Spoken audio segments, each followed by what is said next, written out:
Great. Okay. Welcome. I hope that this live stream finds you well, and we will be starting in a minute or so. Just let me start. Okay, very good. How's that? That's a little bit better. Great. Okay, great. And we will be starting momentarily. So before I get started, can you just let me know if the picture and sound quality are okay? How is that sounding? Everything sounds good? I hope so. Looks great, thank you. Oh, Mr. Liam is here. Gung Fu is here. Hello, picture and video is excellent, thank you. Sounds great. Miss Mike Eli is here. Great, thank you so much. So the sound is also okay? I hope the sound is okay. I can never, it's hard for me to check that. Great, thank you very much, Mike and Mr. Liam and Gung Fu, thank you. Okay, so let's see. No, Cooper Clever 1972. Living Daylights is tomorrow at 11 p.m. So today is Saturday, and so I'm going to be doing a Hard Day's Night. Sunday, 11 p.m. is Living Daylights. So if you want to join us, I'm very happy to hear your thoughts about that. I'm looking forward to that one tomorrow. But today is going to be the film A Hard Day's Night from 1964. So great. Wonderful. I'm starting a little bit late. I apologize for that, but let's just give it another 30 seconds or so, and then we will be on our way here. So just hold on for 1 second, and thank you very much for what do you call it? For just checking the sound, making sure it's good. Okay.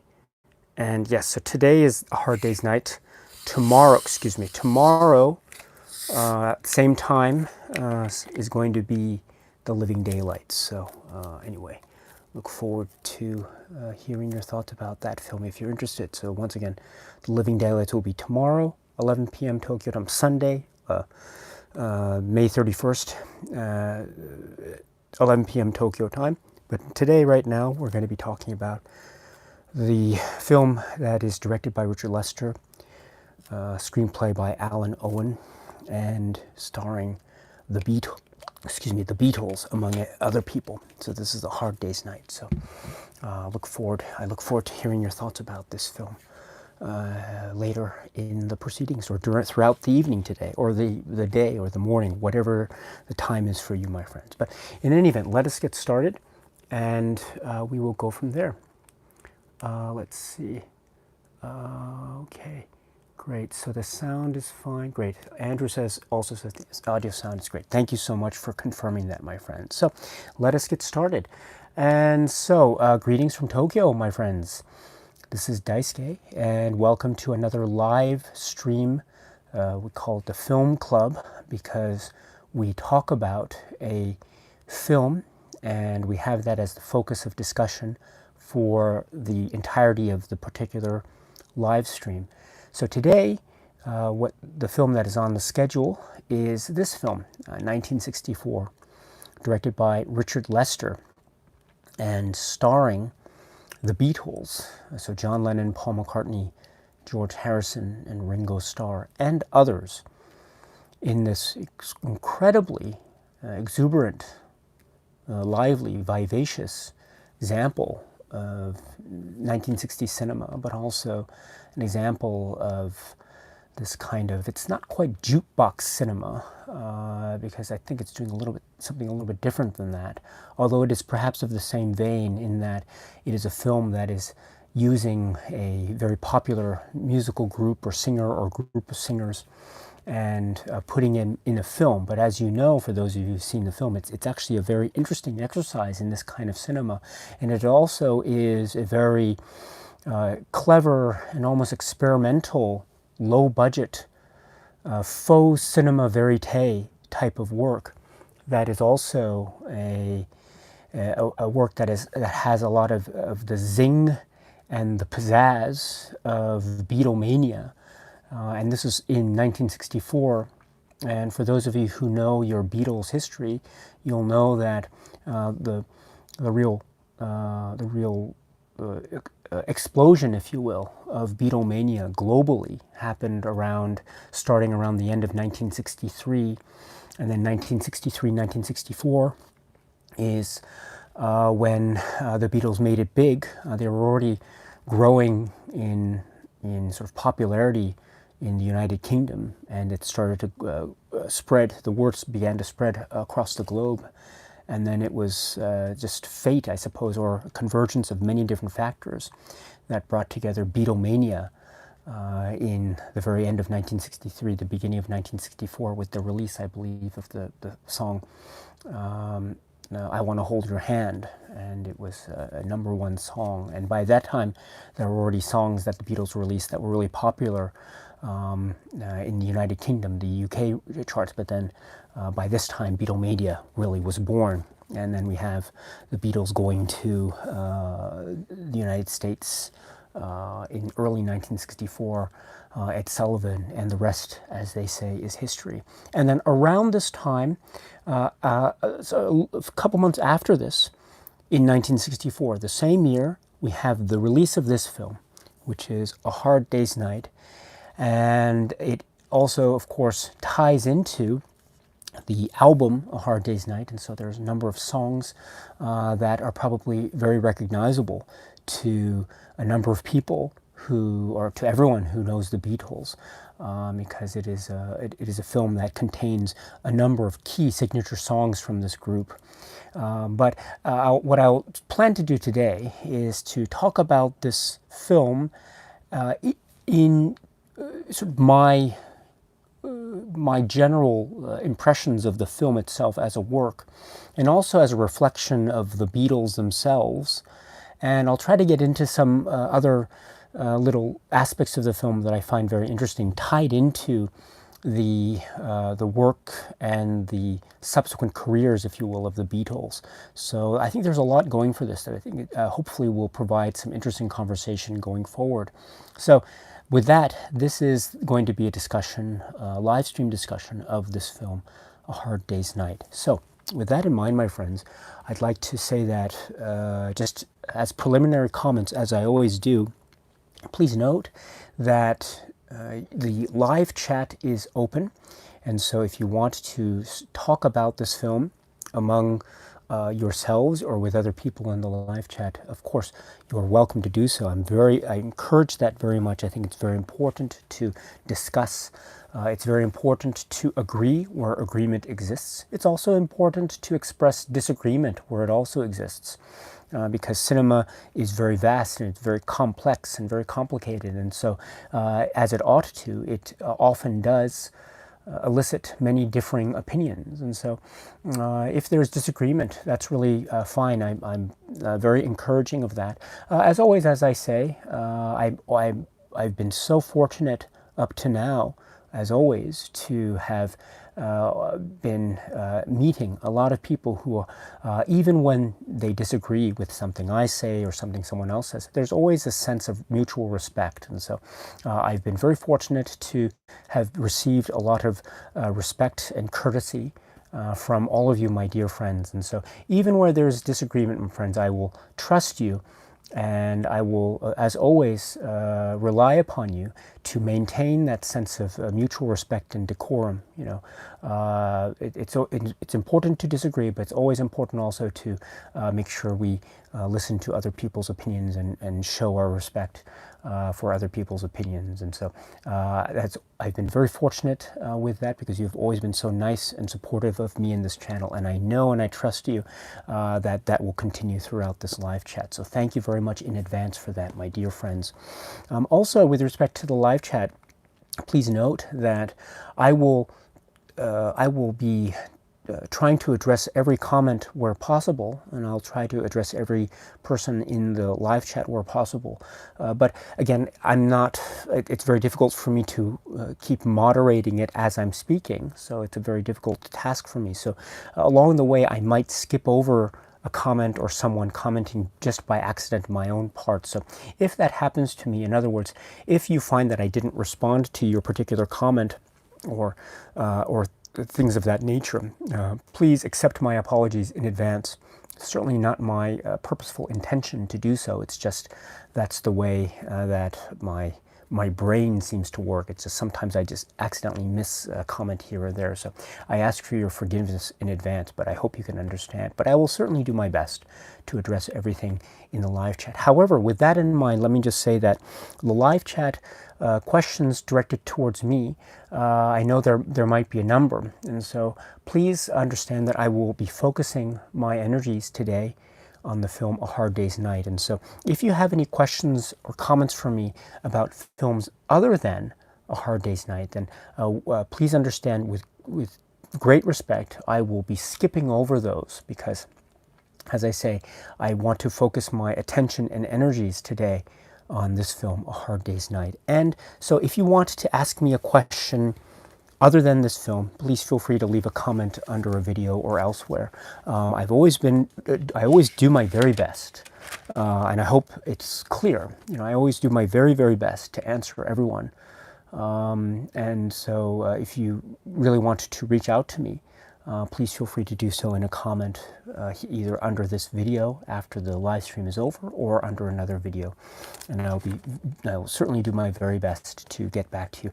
I don't know exactly when I'd be able to do so, but just trust me when I say that I will certainly do my very best. So, and hopefully my best is good enough. But sometimes it's not. But I will certainly, as I say, that the best is the best that I can do, I suppose. But I will certainly try, and I will give it all the effort that I can because I understand and I know that you deserve it. So, so there's that live chat. Also, as I should say, as I do with all these films, I come at this not as any kind of film academic. I'm not a scholar with respect to this film. I have never studied this film formally, and so I don't have any direct connections with the production or anything like that, so I don't claim to be privy to any kind of special deep knowledge with respect to this particular work. So I don't know all the answers to this film. I certainly don't. I come at this as a fan. I come at this as someone who has seen this film a number of times. I've been very fortunate to have been able to have encountered this film since I was quite young, due, I think, in large part to my parents, who were great, great Beatles fans, and their admiration and love of the Beatles rubbed off on me, and so I picked that up from them. And I've been a great fan of the Beatles since I was a little boy.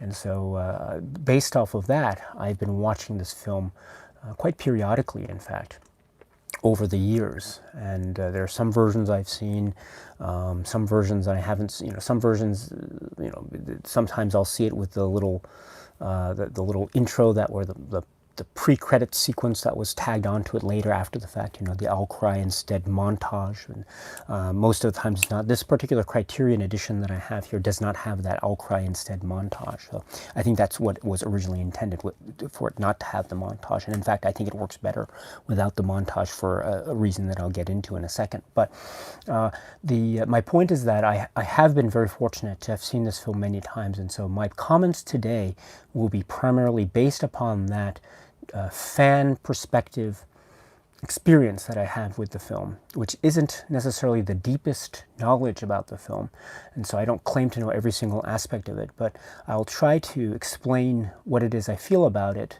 as the live stream progresses. And I also want to bring in my love of the Beatles, because I think a discussion of this film is very good, but to discuss the film without necessarily talking about the Beatles, I think is a little bit maybe it might lead to somewhat how should I put it, that the analysis of the film itself without necessarily making reference to the Beatles, I think it has some merit to it. I'll grant you that, but I think from my perspective, it's much more fun and much more lively and much more worthwhile to me if I also link in my admiration for the Beatles. And so I'll try to bring in some maybe observations or comments that I have in connection with this film vis-a-vis the Beatles themselves, you know, the group. And so with respect to the songs that are performed here, with respect to certain aspects of maybe details that emerge in the film, and not just contemporaneously with the events and the Hard Day's Night album, but also with little items that came before this particular film and album, you know, A Hard Day's Night. For instance, as some of you may know, there are a number of songs that appear that don't come off of the Hard Day's Night album, but in fact they come off of the earlier album with the Beatles. And so I'll be trying to talk a little bit about that as well, and how that kind of has a nice tie-in effect. But also I'll be trying to talk about how this film seems to echo for me, or seems to be a nice connective conduit with the Beatles lore and the Beatles world that will come after this film. And they're nice little echoes. I don't think they're intentional, but they're nice little echoes to songs and to events that we will see in later Beatles songs and also Beatles history. And so I'll try to bring those up. Again, those aren't necessarily, I think, reflective of any grand design of the filmmakers themselves, because how could they have seen what would have come from the Beatles in the future? It would have been impossible. But it is nice as a kind of way of trying to further solidify this film's place in the world of the Beatles. And so I'll try to be bringing things like that up as I go along. Again, they're just my own observations, very minor, very maybe insignificant in the grand scheme of the academic discussion of this particular work, but still I think a lot of fun, because in particular I'm a big fan of the Beatles. And so that'll be something I will try to integrate into this discussion as we go along. Finally, we should point out that this will be a discussion about the film itself, and so I will be talking about particular details of the film. And so if you haven't seen the film yet, I don't want to spoil it for you.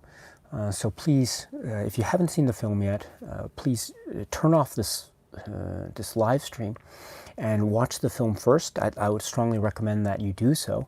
And then after you've seen the film, you can always come back to this channel and come back to this particular live stream. It'll be a video that will be uploaded after the fact, so you don't have to worry about missing out on anything. And you can turn on the live chat feature, and you can see how the live chat progressed as the live stream moved forward. And so it'll still be here, so you can always return at any time after you've seen the film, and then at which time it'll be my great pleasure to hear what it is you have to say about this very interesting kind of a vital work. It's in terms of it's filled with a sense of vitality because of its freshness. It has a sense of being fresh, new, and innovative, much like an exciting, effervescent sort of experimental film that is firing on all thrusters in terms of a creative charge, if you will. And so I mean that in terms of the music, and also the way in which the Beatles are now converging in this time point, this sense of history, because as you know, it's just going to grow and grow and grow until they would become the Beatles that we still know and love today. And so but it's not just a musical trajectory of the Beatles that's converging with this, but also there's a sense of freshness and a sort of idealized youth and vigor when it comes to this particular type of filmmaking. And so I'll try to get into a little bit of that as well today. So with that, my friends, this is going to be a discussion of A Hard Day's Night. And so let me just, before I go into the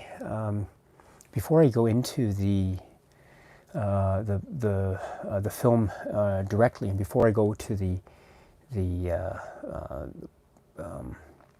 live chat, let me just say from the start, as I was trying to say from my brief preliminary comments, as a kind of introduction, which is A Hard Day's Night. So this is a film that I've seen a number of times. I've seen many times, in fact, since I was a little kid.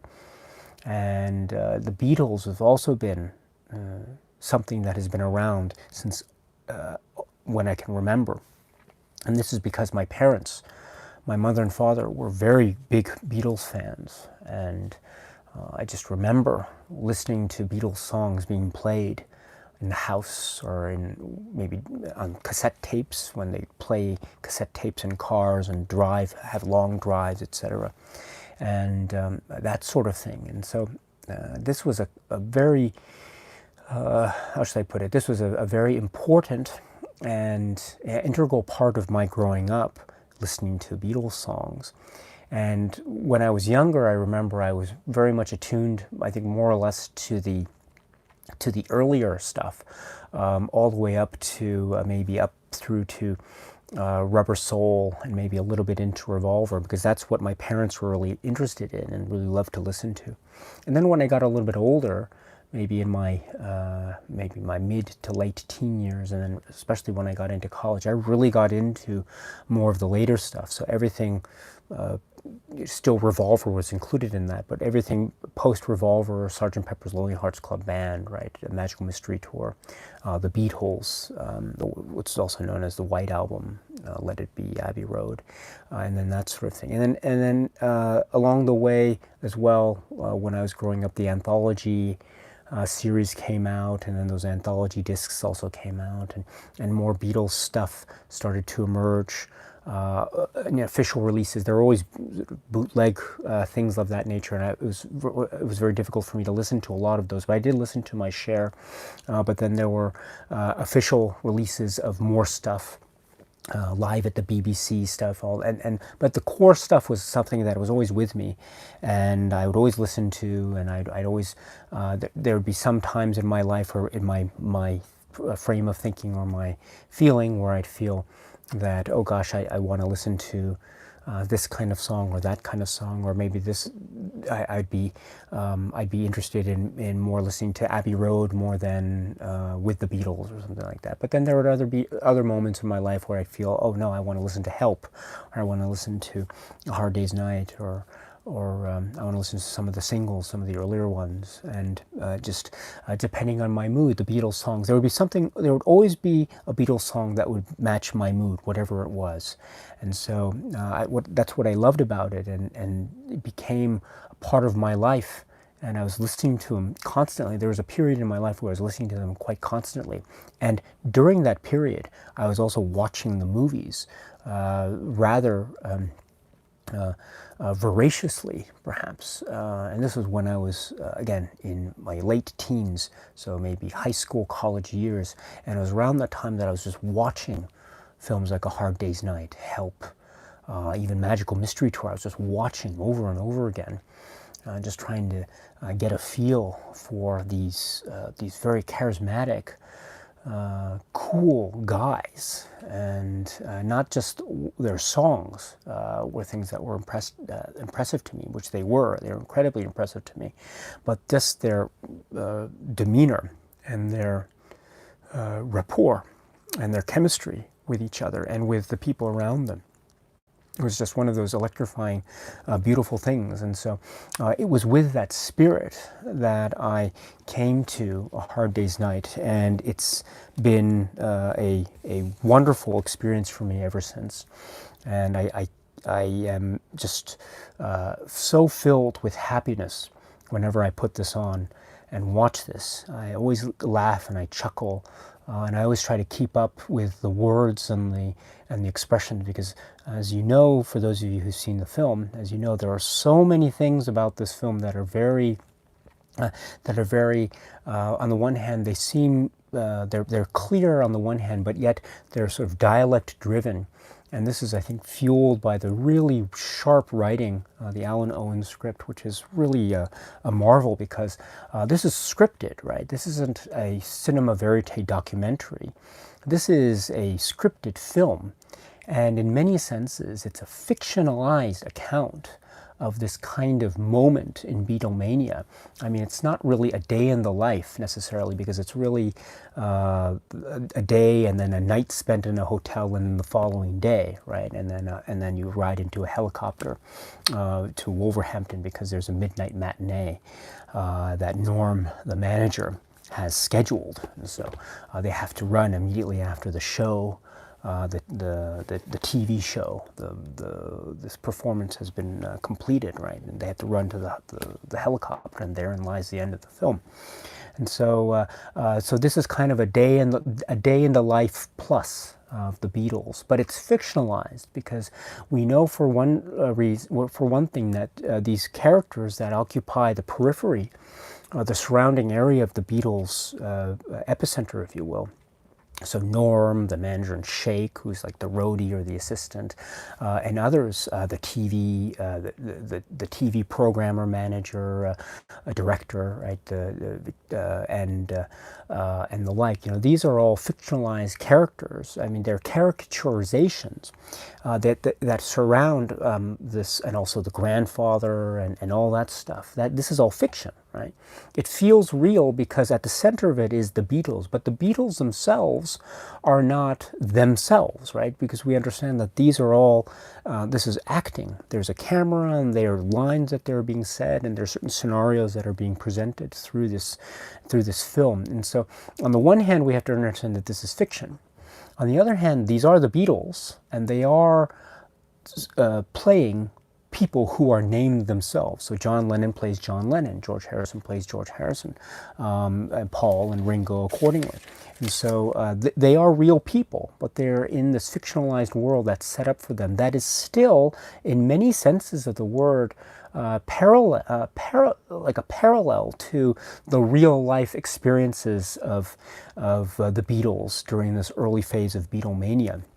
And we know this from documentaries and from the anthology series and from books, sometimes from the supplements from Criterion releases or that sort of thing. We know this from those of us who are Beatles historians, as it were.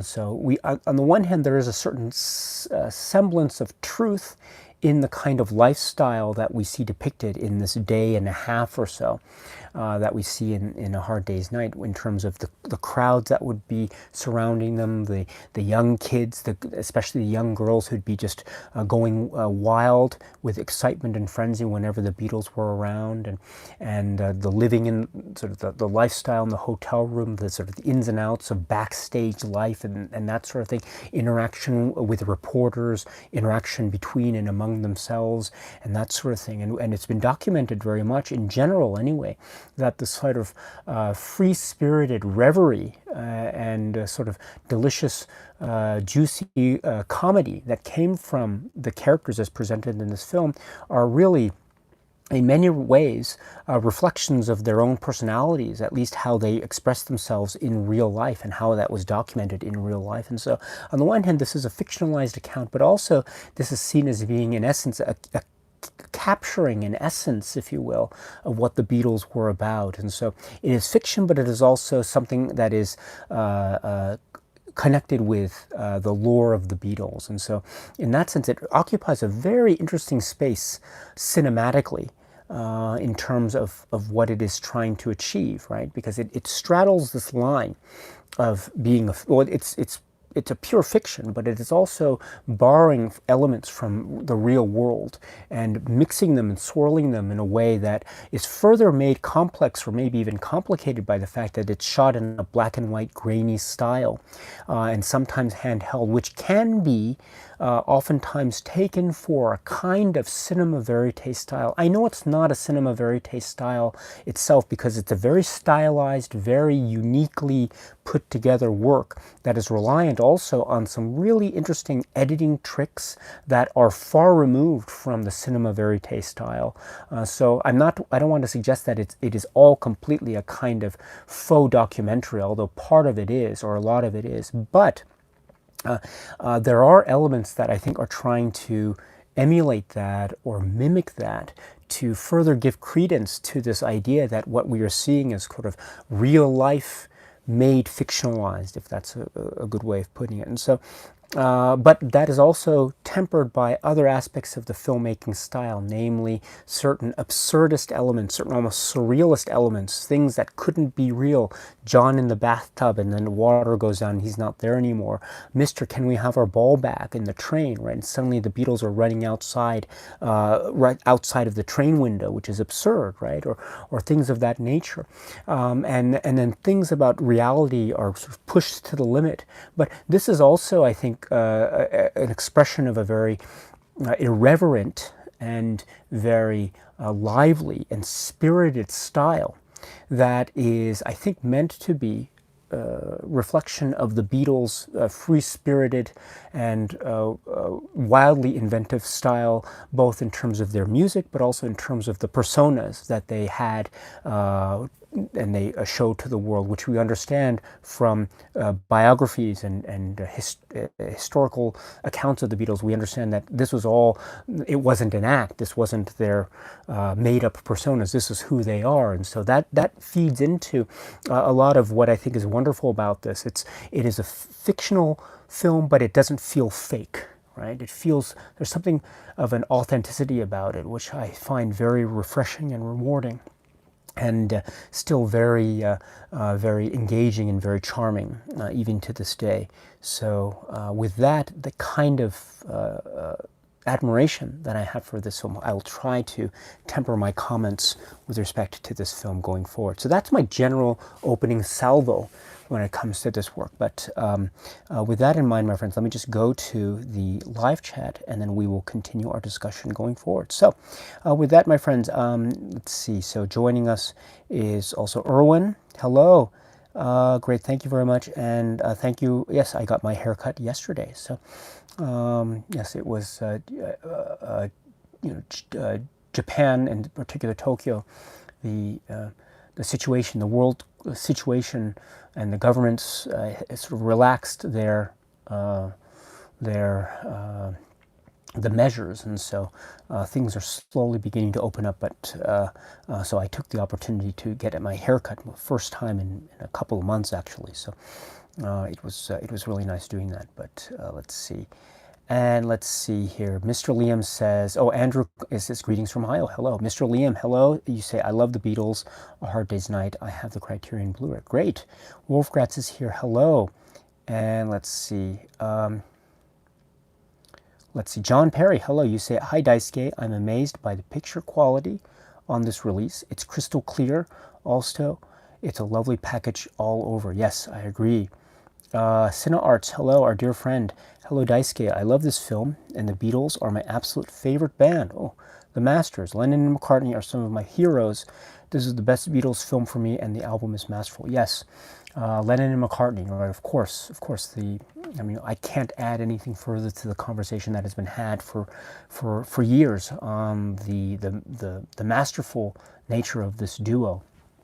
So it's great. I should point out, of course, that the credits indicate that the songs are written by John Lennon and Paul McCartney in the credits, although that is true except for one song, as you know, that appears in this, which is Don't Bother Me, which is actually not from, it's actually from the earlier album with the Beatles, but that's a George Harrison composition, which appears as a little excerpt during the early night club dance scene where the Beatles escape from the hotel room after Norm and Shake have left them, and Norm orders them to go through their fan mail, and they said, well, John says, you know, he told us to stay, didn't he? So, well, come on. So he takes the opportunity to go out, and I love that too. I love the line before they go out, and then there are so many jokes about this film that it's so fast and so hard for me to keep up. But among that, I think when they're leaving, one of the lines that I love, I always laugh out loud whenever I hear it, is as they're leaving. You remember? We hear George say, you know, couldn't we get a taxi? And they just leave, and then we hear them say, oh no, we couldn't get a taxi, right? And I'm assuming they didn't get a taxi. If they did, I don't think it would have been a newspaper taxi. But I just love that line by George. It's great. And what is it? That's the one where Ringo gets the most fan mail, and because he has a large family, according to George, but there's all this talk about his nose and his nose, and does he snore a lot and stuff, and therein lie the seeds are beginning to be sown in terms of his own self-doubt, and also his doubt in the place of the Beatles, right? Because of McCartney Sr., right, the grandfather, who is a real mixer and a troublemaker, right, according to Paul, who says this, right, as he's combing his hair in the mirror of the train, as we meet his grandfather for the first time as the train departs for London, right? And we see he's a real troublemaker and a mixer. And I love that detail about his combing his hair in the mirror of the train compartment, right? It always reminds me, I know it's after the fact, but it always reminds me of the line, woke up, got out of bed, dragged a comb across my head, right? Which for those Beatles fans, what song that's from, right? A Day in the Life. But what was that? So yes, the point that I wanted to bring is after they leave the hotel, we see them leave, and then grandfather, of course, has got the Le Cirque gambling club invitation that was for Mr. Richard Starkey, but then he takes it and he has the idea of going in borrowing the costume or the suit, and then going off, and he meets Margaret Nolan, of all people, and bingo and souffle and champagne, right? Follow. But along the way, or while that's happening, of course, the Beatles are enjoying themselves and dancing.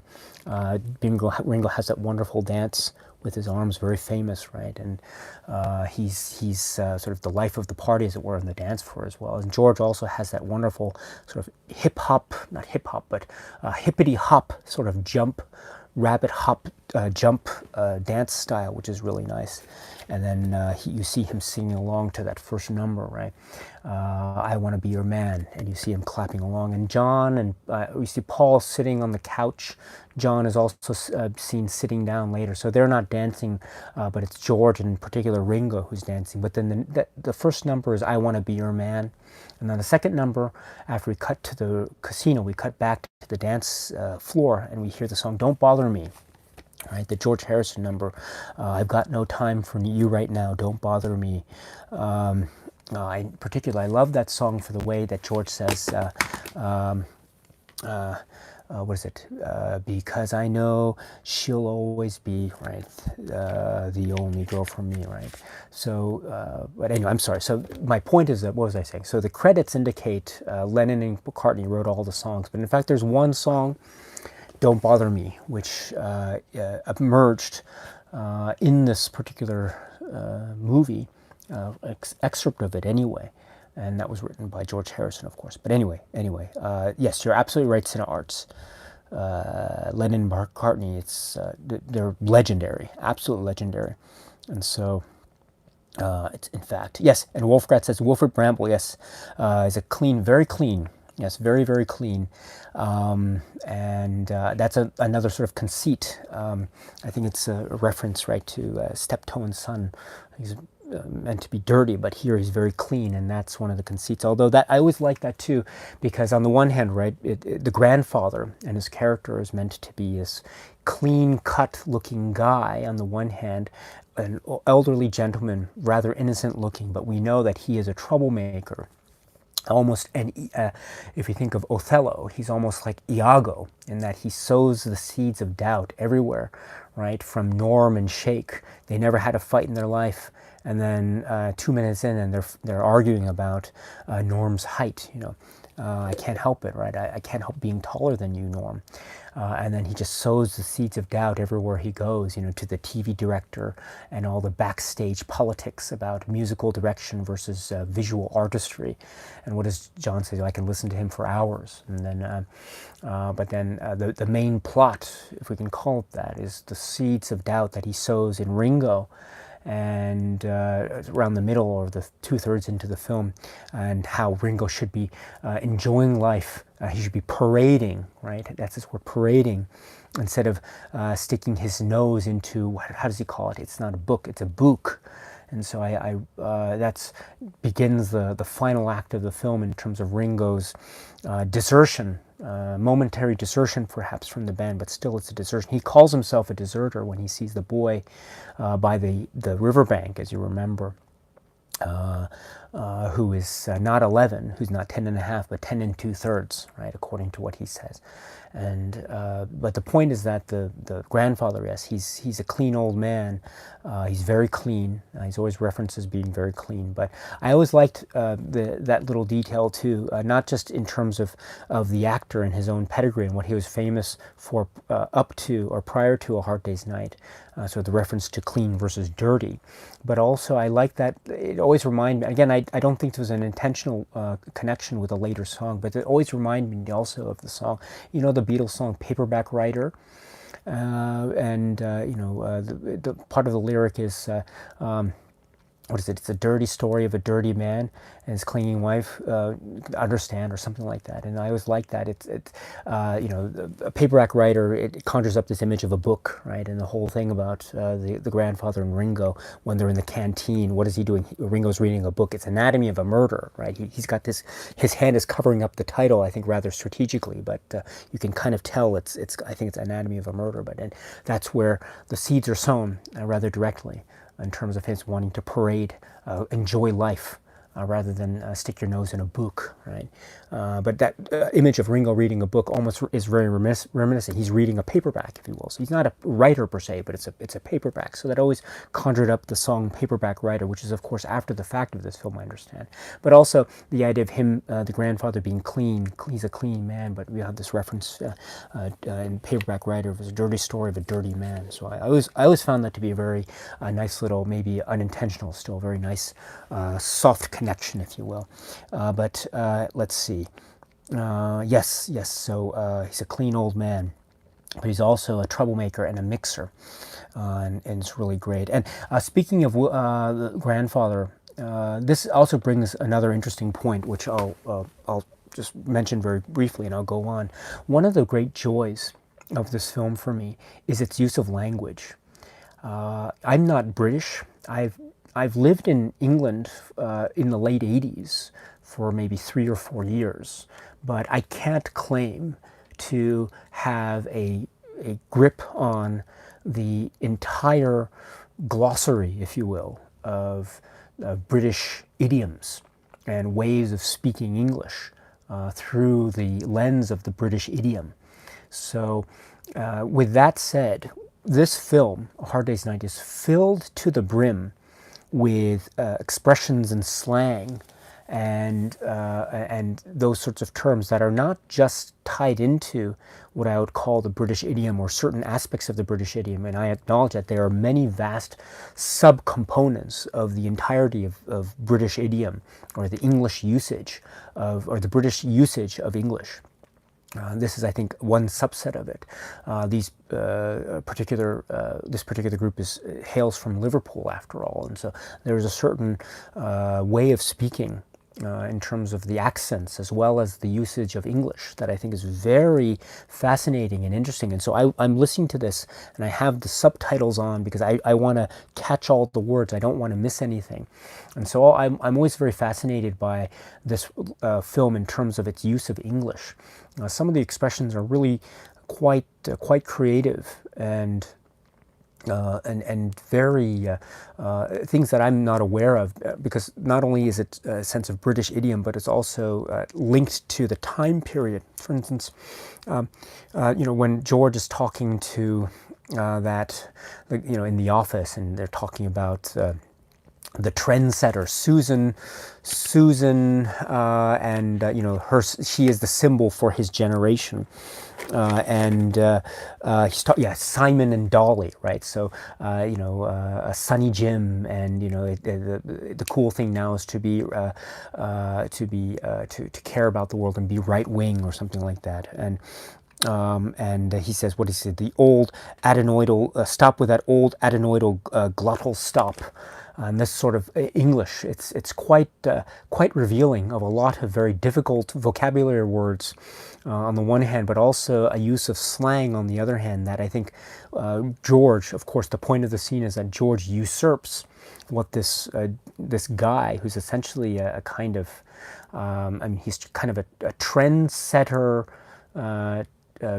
type who's trying essentially in business terms to forcefully impose trends on the youth in order to cultivate their commercialization, if you will. And that comes into this idea of George coming in on the pretense, they think, of giving his opinions on these shirts, which he calls grotty. And what does that mean? Oh, grotesque or grotty. So that's another word that's interesting. I knew that one, but the one that I didn't know that he uses, what does he say about Susan Campy, right? She's your symbol, according to Simon, but then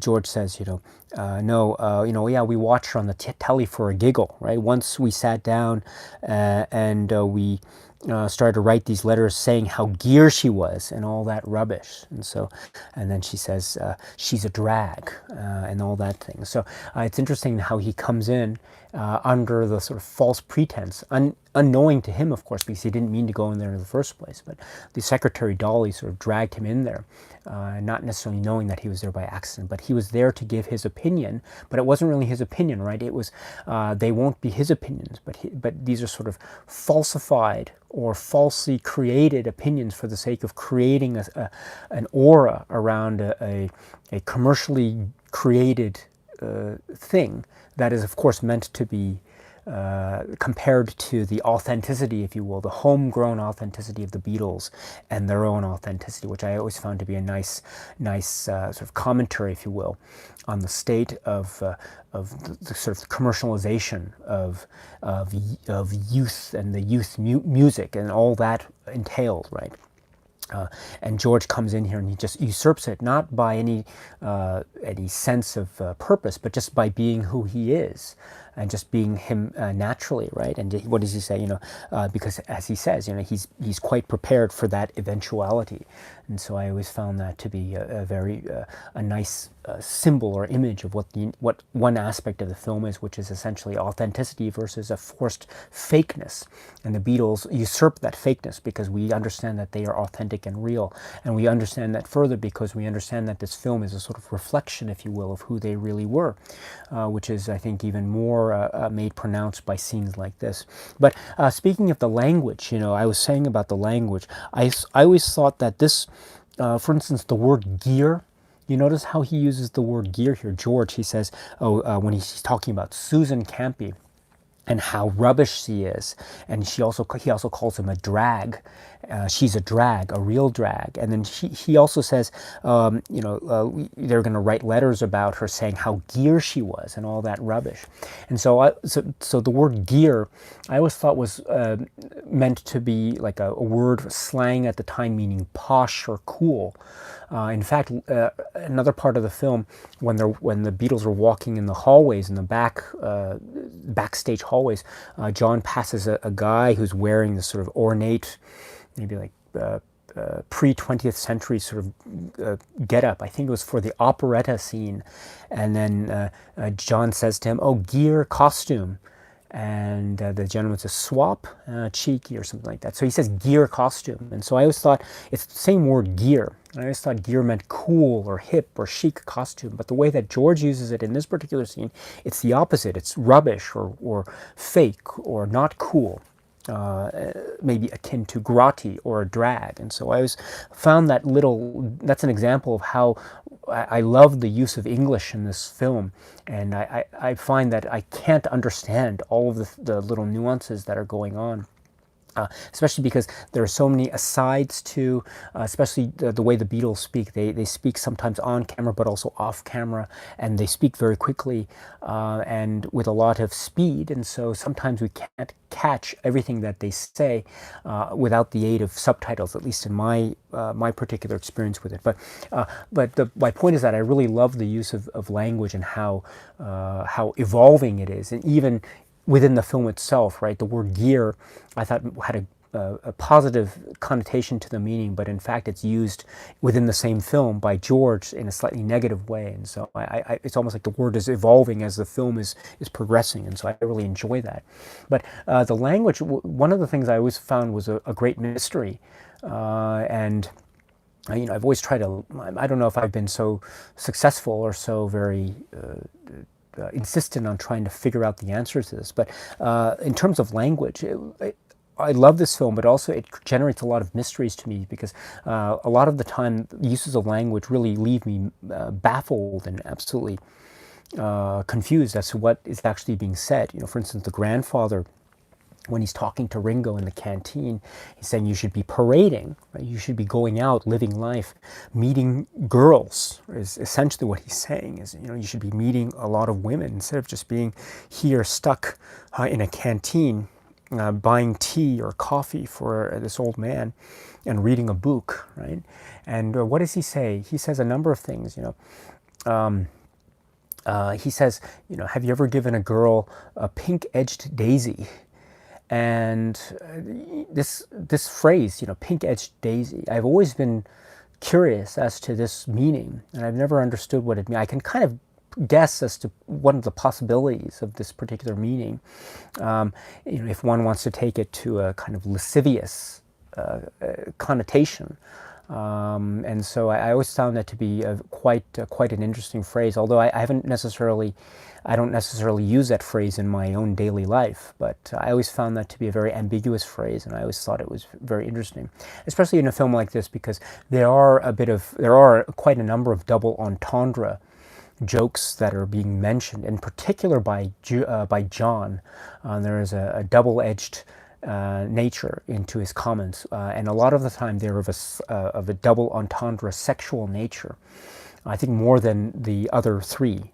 So this film doesn't shy away from that kind of double entendre type of speak, and I always thought that perhaps pink-edged daisy might be another one of these double entendres that I probably didn't even know the meaning of. But I don't know. I don't. My point is that I don't know either way, but that's an example of a piece of language in this film that always mystified me. And that's an example of how I think how creative, and it's so creative that it goes into places that I don't even quite understand. And so I'm always I marvel at how creative this film is in terms of its use of the English language.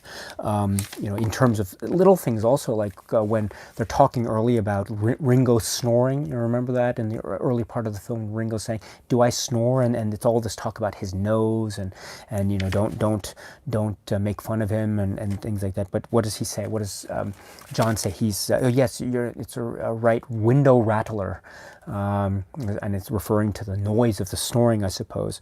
And Paul says it's a trombone hooter. And so that sort of thing makes it very. That sort of use of language I thought is very. It's cute, but it's also very clever. And what does the old man say as well? He says, you're a bunch of, I feel very straitjacketed, right? Because he says, also in the makeup room scene, he says, I haven't been out anywhere. And I'm sort of paraphrasing. It's a famous line, where I've been out and all we've been to is a train and a room and a car and a room and a room and a room. And so he's just saying, I haven't been out, I want to go out. And he calls them in that harangue, if you will, against the Beatles, he calls them powdered gewgaws. And I always thought that word was really great, powdered gewgaws, powdered as in powder, like makeup powder, but gewgaws. And so it's you can look it up on the subtitles if you have the Criterion edition and you turn on the subtitles, it'll say Geegaws, gewgaws. And so I love that. I love that. I love that kind of use of language in this particular film, because it makes it, I think, very. It makes one sort of, what's the phrase? It makes one have to attune one's ears even more finely than usual, at least for me anyway. And I'm finding myself to be trying to keep up with the hyper speed with which the lines are delivered, and just trying to make sure that I'm trying to understand as much as I can about what it is they're saying. And most of the time it's very difficult for me, which is one of the things that I really find quite charming and endearing about the film. Yes, so I love the language, and I think this is also reflective too of the Beatles' use of language in their songs. Maybe arguably not necessarily as much in their early period. I think many people might say, great Beatles fans as well, might say that maybe when compared to the lyrical, almost literary quality of a lot of the songs in the latter half of the Beatles period, the late 60s, the mid to late 60s, and in particular with songwriters like, in particular, John Lennon's works like I'm the Walrus or Come Together or things of that nature, which came much later than songs up to circa 1964. One might say, still, thinking about that and thinking about John Lennon and his use of language and double entendres and double speak, I mean, in his own right as well. If those of you who know that, you know what I'm talking about. But this is the sort of thing where we have someone who is a wordsmith.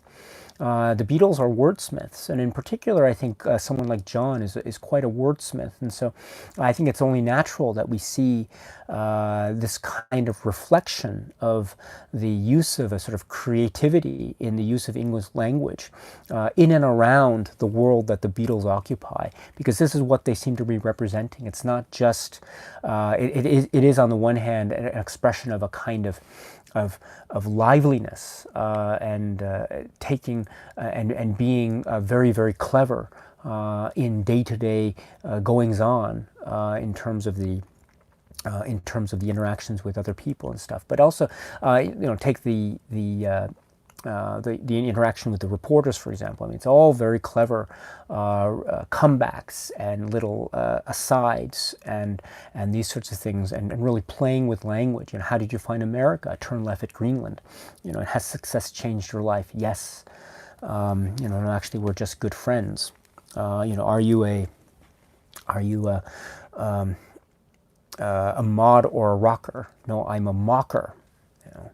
And these sorts of phrases as well, and what do you call that hairstyle? Arthur, right? So these are jokes, but they're also very clever examples of twisting and manipulating the English language in a very heightened creative way that I think, as I say, is not just meant to make a joke, although it's that as well, but it's also, I think, meant in some aspect anyway, as a kind of reflection of what we understand the Beatles' creativity is as of this time, and what we as viewers in today's age, 2020, understand the Beatles' output to be later on after the fact. But it still is consistent with that conception and the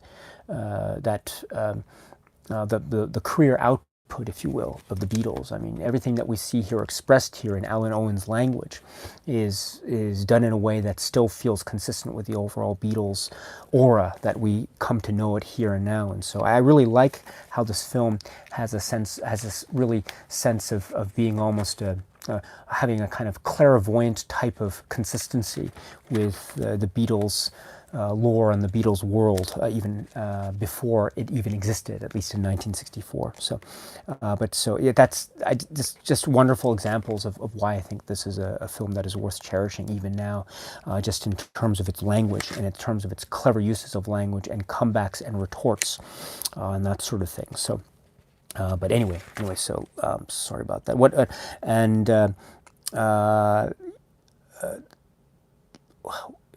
Gosh.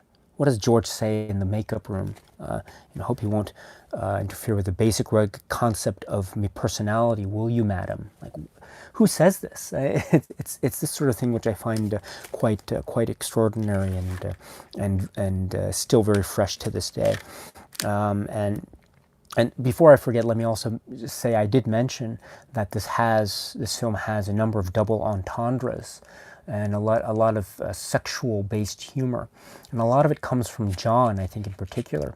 And I find that to be it's done in just it's not too over the top. In other words, it's not too overtly sexualized, but it's done just enough that one can get the joke, but still it's done innocently enough and probably quick enough, so it doesn't linger on that sort of stuff too much, so it doesn't upset too many people and that sort of thing. I think one example that I always am laughing out loud when I hear it is when the train arrives after they've played I should have known better, right? In the train car with all the luggage and the pets and everything, the chickens and the dogs, and then the schoolgirls come in and they're playing, of course.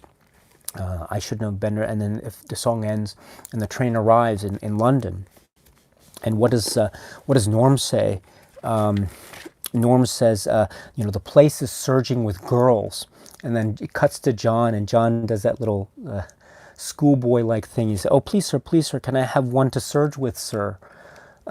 So, and Norm says, "No," and this is what we're going to do. We're going to go out, and it just goes on like normal. But if you think about that line, it's actually quite a lascivious line, in terms of its double entendre, sexual charge, if you will. And so I always found that to be quite a cleverly delivered line. Again, it's another example of the great use of language. And before I forget, go to the live chat. Let me just say, probably a great use of language was right earlier in the train car when George says, "Don't rush, none of your a 5-bar gate jumps and over sort of stuff." What does that sort of, and what is Paulus? What does that mean? I don't know. Just I thought it sounded distinguished, like George Harrison, Scars of Distinction, right? So I always like that sort of language. It's so flowery that even when George is using, he doesn't quite understand what it is he's saying, which I think it's a perfect encapsulation of the use of language. It's almost lofty to the point of being lofty, and it sounds cool, and it's meant to be creative, but it's also at the same time meant to be having a dry wit, and maybe there's a tinge of it being almost a sort of a biting self-parody. Because that sort of loftiness, I think, is meant to awaken in us, the viewers, those who listen to this language, this maybe innate sense of sort of a highbrow and lowbrow, if you will. And I think that in turn leads us to this idea of class, and how class is a very vivid and a very direct theme, not just in terms of the Beatles in this film, but in terms of this culture. And so I think that a part of it, that kind of use of language, even to the point where we don't know what it means, I think is the kind of thing that is pointing to these sort of class distinctions, and maybe almost parodying them and making fun of them at the same time, showing how creative these people were in this fictionalized world. But of course we understand that this creativity translated in real life, in real terms, in their output as musicians, both before, during, and after this period. So yes. Anyway, I'm sorry to keep on like this, but let me just go to the live chat, and we will go from there. So let's see here. So Jaser F is here. So hello. I hope I pronounced that correct. So thank you. Let's see. Erwin Tickler said, "I will be a real downer in this thread, I guess, because I think this film is quite terrible." No problem at all. I don't expect everyone to like this film, so that's not I don't mind that at all. So you can let us know why you feel that way. So. I think that's fine. And you say also, "I think the Beatles are incredibly overrated as a band." So that might have something to do with it, and I think that's a really good point. As I was saying, I think a large part of my love of this film stems from my love of the Beatles. And I was trying to think about this the other day. Can I separate those two elements out in my head? In other words, can I look at this film as a film and say it's a good film without referring to the Beatles and my love of the Beatles? And I think in a perfect world, if I were really trying to examine this work as a film, as an example of cinema, I would say that it would be incumbent upon me, or it would be important for me to try to separate out my love of the Beatles and then try to focus instead on the film itself. But I find that it's impossible for me to do so, because I think they go hand in hand. This film and the Beatles go hand in hand. And so I think, therefore, because I love the Beatles, that I love this film. And I think it's not because I love this film that I love the Beatles. It's vice versa. I love the Beatles, therefore I love this film. And I think that is a natural response for me.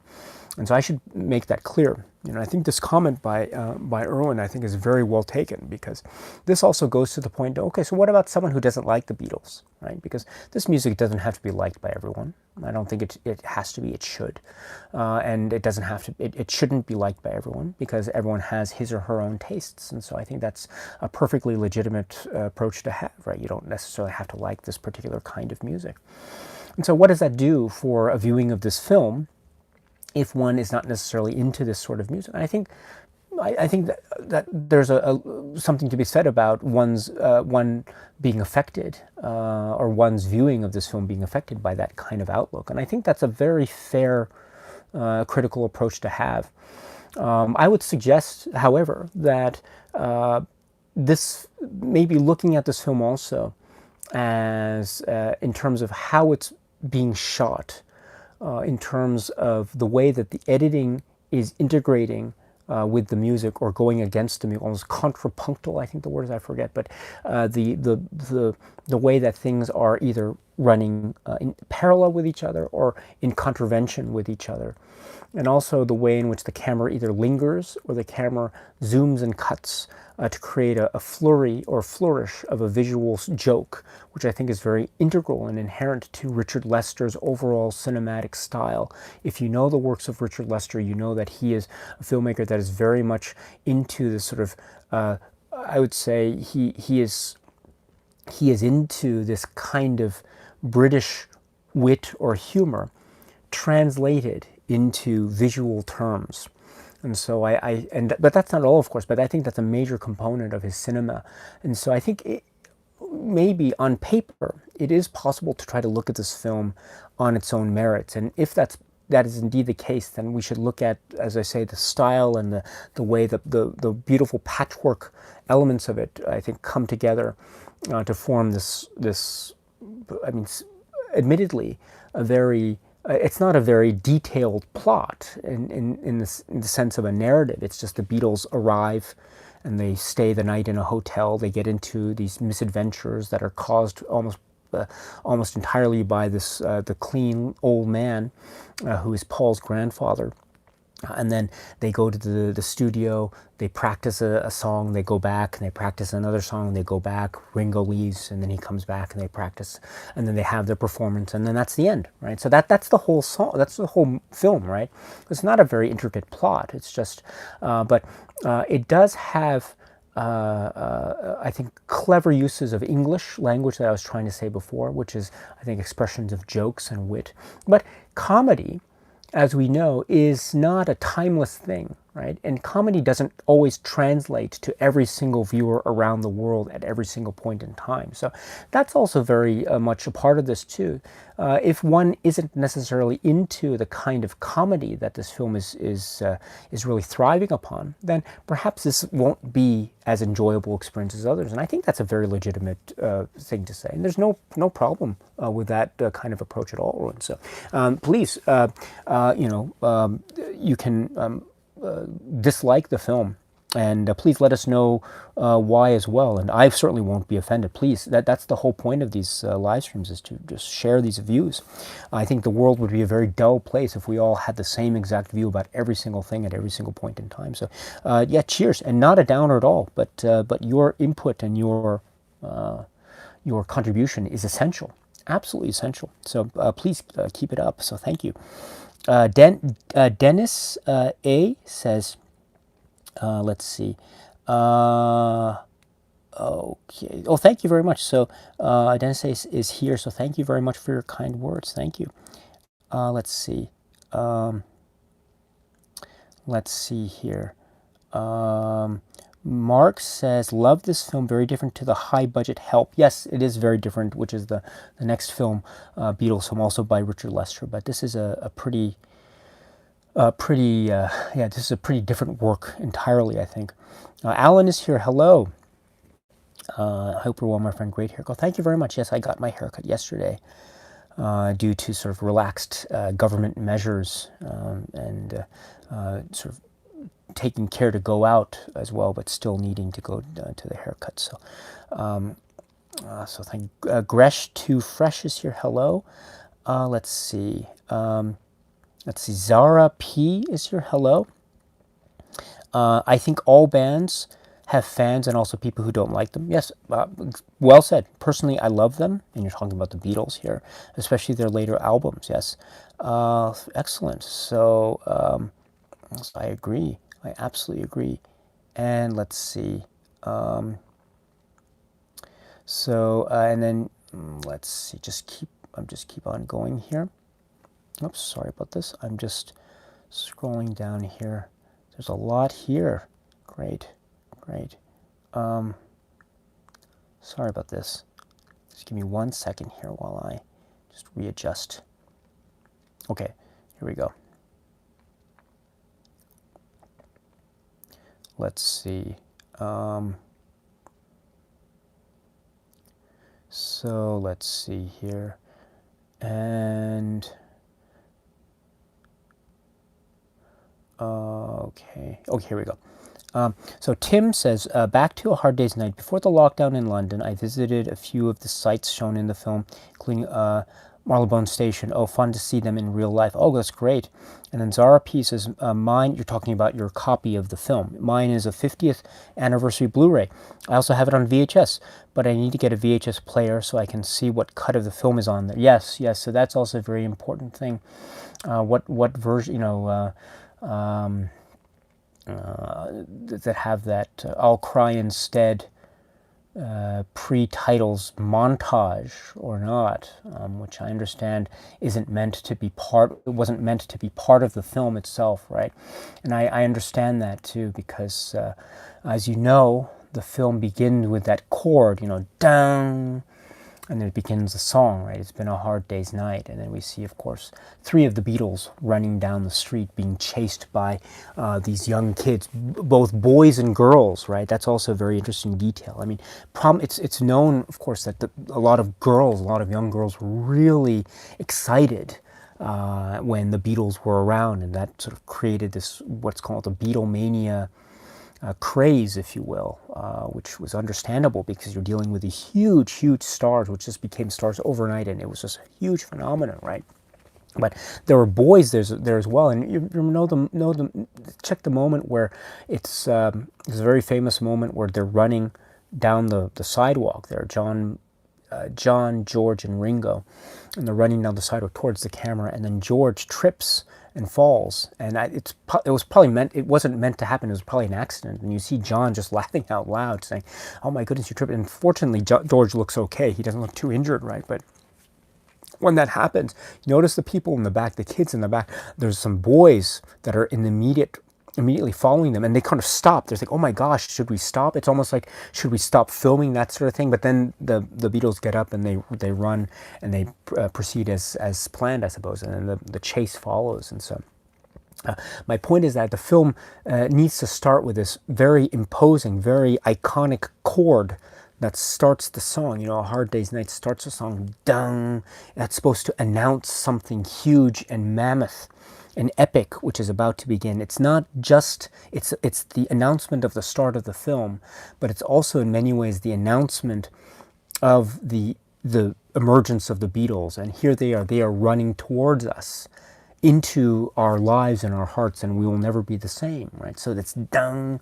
And I think it's also very significant as well, because we have to remember, at least I have to always remember, that this is a film that came in 1964, and so perhaps for many people, seeing the Beatles was a sort of a big deal. You could hear the Beatles, you could hear their records, and if you had TV, you could watch their performances on TV, especially right with Ed Sullivan earlier that year. But it's not like we have music videos now, or like we have YouTube or anything like that now, where you can automatically or without delay see an image of the singer accompanied by hearing the song itself, right? So back then, we're getting this idea of seeing them move on screen, running around, and also singing to seeing their lips move as they sing most of the songs in this film. right? Because there's some songs where we don't see their lips move in sync with the song, right? Can't Buy Me Love. We never see them actually perform that song. We see them moving their lips at some point in the part there, but we never see it's never in sync with the actual words of the song, right? But my point is that here we do get this film that comes at a time where this kind of almost music video-like of film was a very rare thing, or it wasn't something that one could watch immediately. One had to go to the theater, and if it was still playing, etc. And so to see the Beatles moving images as the songs are playing, I think would have been, that's a real treat. And so in many senses, therefore, the announcement of the arrival of the Beatles, I think, is pronounced, I think, most effectively by this single chord that starts the song A Hard Day's Night, and thus the film, and thus, in many respects, a kind of announcement that the Beatles, yes, the Beatles are here, and they're here to stay. Therefore, I never thought that the subsequently added I'll Cry Instead montage for some versions of like re-releases of the film, I never thought that that was appropriate. I always thought it was more appropriate to have that out and to start fresh with the Beatles, you know, not even have the producer credit at the very beginning, but to just start immediately, bang, with that crash of a chord, and then move forward with the song itself. And I always thought that that was the best way to start, and I'm glad it does, at least for the Criterion release that we have here. It just goes immediately into that bang, and then it goes into A Hard Day's Night. So I always thought that that was a great intro, and that's the version that I always liked. And also, it always reminded me too, I mean, you know the Beatles as well, I'm assuming, but later on, after A Hard Day's Night, you know, they had many albums, and one of their most celebrated albums is an album called Sgt. Pepper's Lonely Hearts Club Band. And as you know, the song that closes out that album is a song called A Day in the Life. And so A Day in the Life is very, it's one of the singular, most important songs from this particular type of music from that era. For a number of reasons, but one of the reasons is, of course, it's sort of gargantuan, mammoth, epic feel that also seems to be capturing a moment in time that is both cool and poignant, but also very tragic as well. When I think about the circumstances that became the genesis for the song, at least the John part of the song anyway. And of course, it ends with this momentous chord, like the dung, right? It has a sort of a huge build-up, a swell, and it sort of reaches a climax, and then boom, it has a huge release of a chord that lingers for what seems to be an eternity. And I always thought that it was so nice, it's so fitting, you know, that chord is sort of a wonderful bookend to the chord that opens A Hard Day's Night. And so it feels like that kind of loud, rancorous chord that starts the song A Hard Day's Night, and thus the film, I think is in many ways a great entry point, and it's sort of the epicenter, if you will, of the Beatlemania of that period. And I think that therefore this film, I think, is very symbolic in the context of Beatlemania. Therefore, I always thought that the version to watch would be the version that starts immediately with that chord, and then all goes from there. So. But anyway, Zarpi, sorry about going off on your comment like this, but I thought it was really great, you know, and I'm so admiring of the fact that you have many versions of this. So, well done, my friend. Let's see. Okay. Yes, Andrew. Yes, talking about the same thing. I'll cry instead. Montage, the cold open is better. I just grew up seeing the montage on my VHS. Yes, that's a good point. So for those of us who did see it and got used to it, I think it's also another song of the Beatles, right? And so I don't want to take anything away from that. I do feel though that it's the chord that is so important. You know, it would have been nice maybe to have I'll Cry Instead somewhere else in the film, perhaps, but you know, artistically it probably couldn't fit, and so I think for me anyway, it's always nice to have that huge momentous start from nothing and then it just all goes from there. And speaking of Sergeant Pepper, I should just point out here that in this, I mean, it's not my this comment I think has been made by many a Beatles fan long before I came along, but the when we only see Paul in the train station platform sitting there with his grandfather, and he's there with the fake mustache and beard, of course, reading a newspaper. And I love that, of course, right? It's reminding us, perhaps those of us who are watching the film now, it's reminding us of what Paul, and by extension what the other Beatles will look like only in a few years from now, 1964. It's amazing to think 1964, but then a few years after that, they'll be releasing Sergeant Pepper, and they'll be looking like the disguise that Paul had on at the very start of A Hard Day's Night, which is an interesting thing. Also, if we're going to link to Sergeant Pepper at that particular moment, what's Paul doing at this moment when you first see him in the film? He's reading a newspaper, right? I read the news today, oh boy, right? So I know that's the John part of the song, but still, it's still a Beatles song, so it's nice to connect to that. Anyway, sorry about that. So let me just go on with the live chat, and then we will continue from there. Let's see. Wolfgrat says, I never actually saw this as a kid. I had very old-fashioned taste. So it was the back end of the 60s, I guess, before it hit the telly. Okay. Andrew says, been a fan of the Beatles for a long time. Had the pleasure of seeing Beatles Love in Vegas last year, and it was fantastic. Had never seen this film, however, and I'm glad I had the opportunity to now. Rachel is here, the Music Man VC. It's nice to see you. Oh, gosh. We need your Beatles love and knowledge. And let's see here. Okay, Wolfgrat says, I always felt the lads were a bit more like themselves than, say, Rossington Spinetti or especially Bramble. So, right, Norm and the TV director and grandfather. And Erwin says, the acting was atrocious, and I'm aware that these guys are not professional actors, but even by that standard, it was horrible. Yeah, okay, yes, so I know that you don't like the film, so that's fine. I would probably, with all due respect, just disagree a lot, actually. But saying that I don't think it's the acting that's the point in terms of trying to create a performance per se. I think it's, at least for me anyway, it's more to do with the creation, if you will, of the persona of each of the Beatles that is meant also to be a reflection of their personas in real life. And so it's not necessarily the sense of acting or performances per se, at least with respect to the Beatles, but it's meant, I think, to be themselves. And I think we can therefore understand where they have a kind of deadpan nature about them. And so I never saw it as being an issue of acting performances per se. Now, as for the actors around them, there is a bit of heightened theatricality with respect to each of the performances, I would admit. But I would defend that very, with all due respect, of course, but I would defend that just by saying that, let's see, it's part of the mood of the film, at least I think it is, and it also serves, like for instance, there are moments for me too where the character of the grandfather,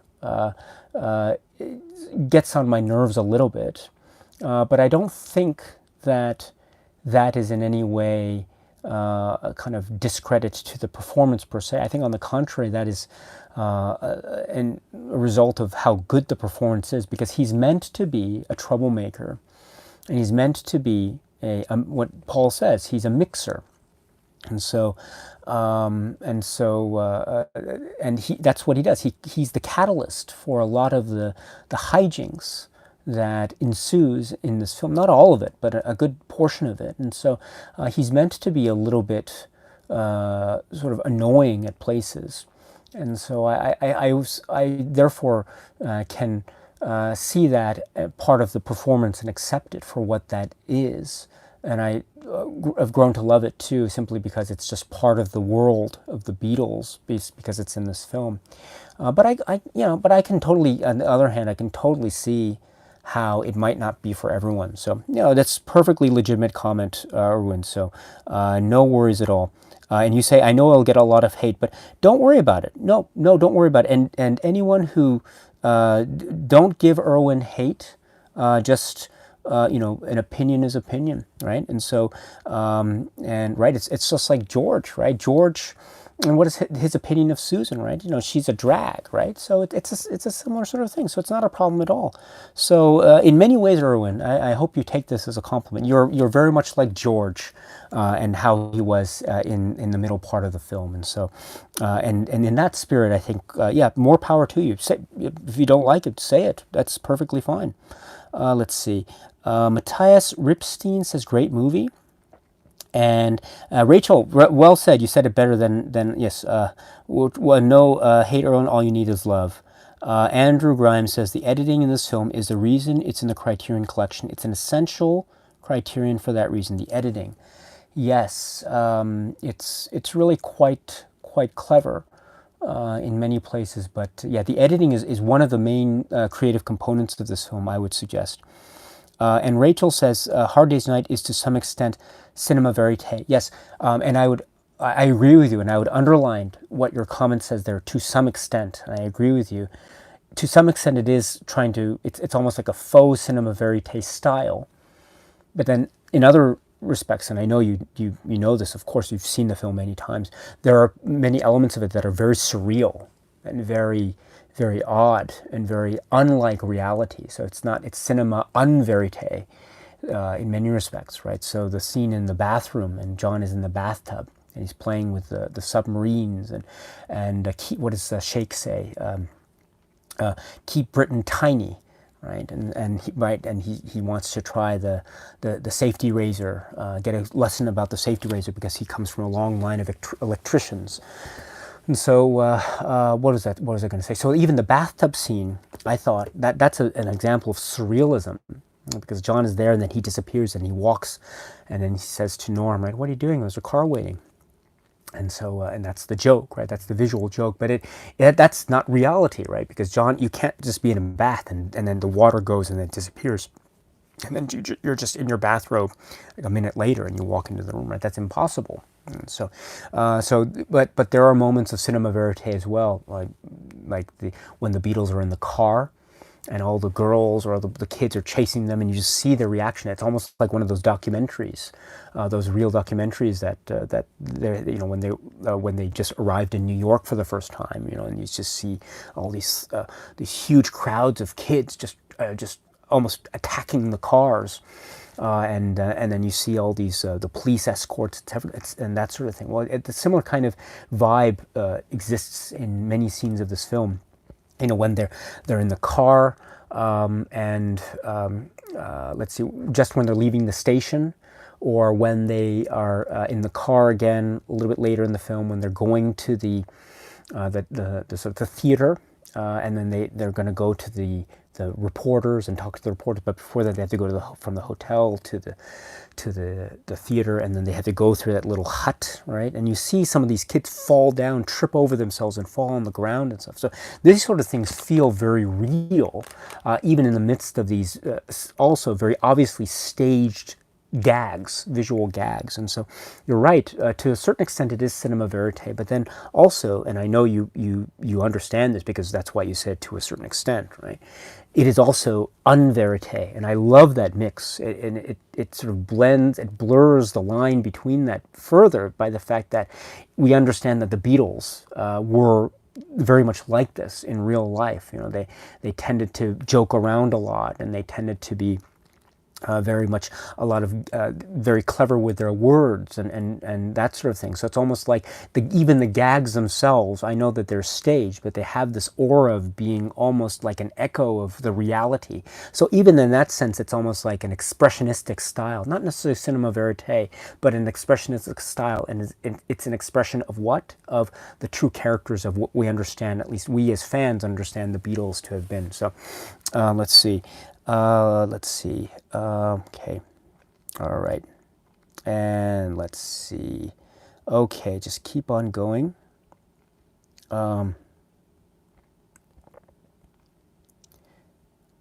it's Rachel then quoting my, I think I was referring to Paperback Writer there. And, just speaking about further Beatles songs references, the bathtub scene I think is very, very cute as well, because we see, first of all, John is singing a kind of German, which I think is meant to refer to a number of things, but one can't help but recall the past Beatles histories, right, when they were young, and their performances, right, in Europe, and sort of that recollection of their early background up to 1964. So I think that's one thing. Also, he's playing with what looks like a toy submarine. It's a black and white film, so we can't know the color for sure, but I always like to think that the color is yellow. So that's a little interesting thing. And then the other thing too is he's in the bath, right? And what's the song in what's the lyric in Norwegian Wood? This bird has flown, which is, she told me she worked in the morning and started to laugh. I told her I didn't and crawled off to sleep in the bath. Right? He doesn't sleep in the bath, but he kind of does a little thing where he leans back and he dunks his head in the water. So it's almost like he's sleeping in the bath, kind of. So that's a little bit of an interesting thing. And also, I always like that little element, because this was always a very surreal moment in the film for me. One of the most surreal moments, because as I say, he just disappears in the water and then emerges off screen and walks into the room with his bathrobe on. So it's a very absurdist moment and very surreal. And so I always, and water and currents and things always come to mind. So I always remembered, or it always reminded me of songs that appeared later after 1964. So the first one was when I'm in the middle of a dream, stay in bed, float upstream, right? So that's from I'm Only Sleeping. And then also not upstream but downstream, so turn off your mind, relax and float downstream, right? And so I was like those are references from a later album, of course, Revolver, but I always liked that moment in the bathtub scene, because there's water and currents and he's leaning back. So it always reminds me of those moments. But let's see. And Rachel, yes, you continue. Alan Owen traveled with the lads for a time prior to the writing the screenplay to get a sense of the Beatles and their individual personalities. Yes, you're absolutely right. So this is actually bringing me to a point that I wanted to raise. So yes, so as I was mentioning at the very outset, this is and thank you, Rachel, for reminding me, but this is a work that is it's a fiction, right? It's not meant to be real, right? I think it's very easy to try to think of this or look at this as being a reflection of their real lives, as I say, a day in the life, or in kind of a couple days in the life of the Beatles, right? But in actual fact, this is a scripted fiction account.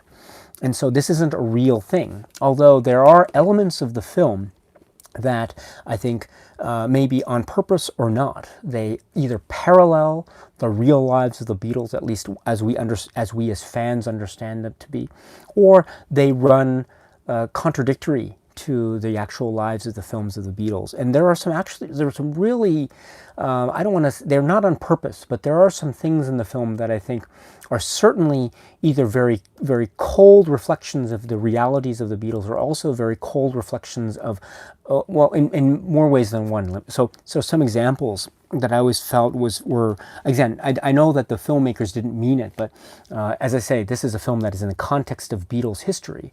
And so I would be remiss if I didn't mention them, because they do come up every time I see them. So there are a couple references, for example, to, well, there are references made by Paul himself in the film to his mother.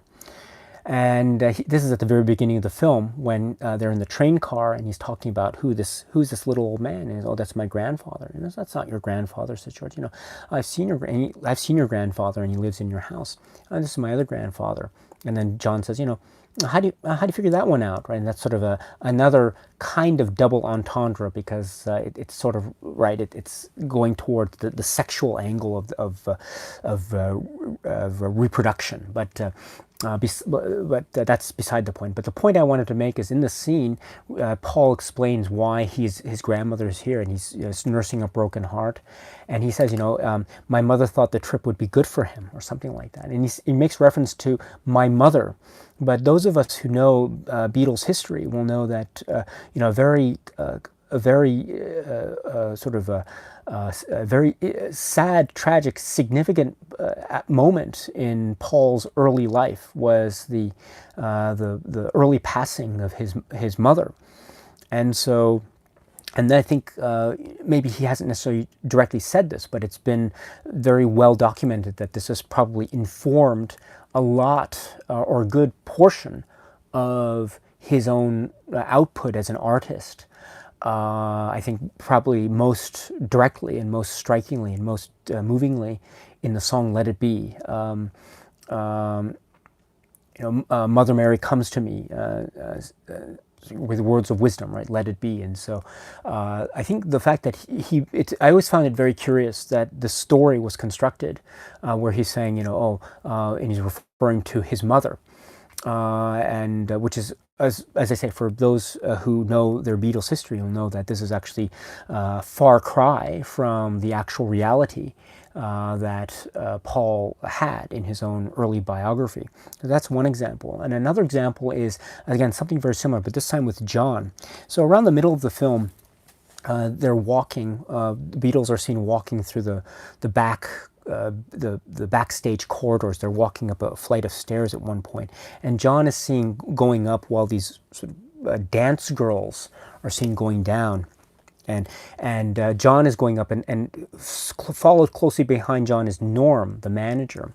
And Norm says to John has these little kind of innocent but still slightly cheeky sort of like, oh, hello, oh, look at these girls, hello, that sort of thing. And he walks up, but nothing really comes of it, really. But what's interesting about that is Norm is heard saying, John, put those girls down, or I'll tell your mother of it. And he says, or I'll tell your mother of it. And so this is a very curious thing as well. We wonder what he actually means when he says mother. Does he mean his real mother? Does he mean, I don't know, an adopted mother? I'm not sure, because we know also that by this time, John's mother also had passed away. And so this is a very curious reference. And I thought, and we also know this too, that the passing of John's mother was also a very significant, very sad, very tragic, but also very, it was a very, in many ways, it influenced him. And it informs a lot of his own songwriting and also himself as a human being and his character. But of course, it comes through in many of his songs, perhaps most famously songs like, most directly on the White Album, Julia, the song Julia. Right, which was his mother's name, right? It's one of the most haunting, beautiful songs of the entire Beatles output, in my opinion. It's one of my favorite songs by him. But the point is that I always found that reference in the script in this particular film to be very curious. And I understand also, again, this is a fiction. It's not meant to reflect the actual reality of who they were. And so, and this is not Paul's real grandfather and that sort of thing. This is an actor. And so, therefore, this kind of construction is being built up around them. And so I think, and it sort of makes sense in the grand scheme of things in terms of a film, because, right, it would have been, I think, it would have taken a little bit of time to actually explain the reasons for their actual biographical circumstances with respect to their mothers. I think it's much easier. I get it. It's of course not reflective of reality, but on the other hand, as far as a film and writing a script for a film is concerned about a band that is hugely popular, I think it's probably that.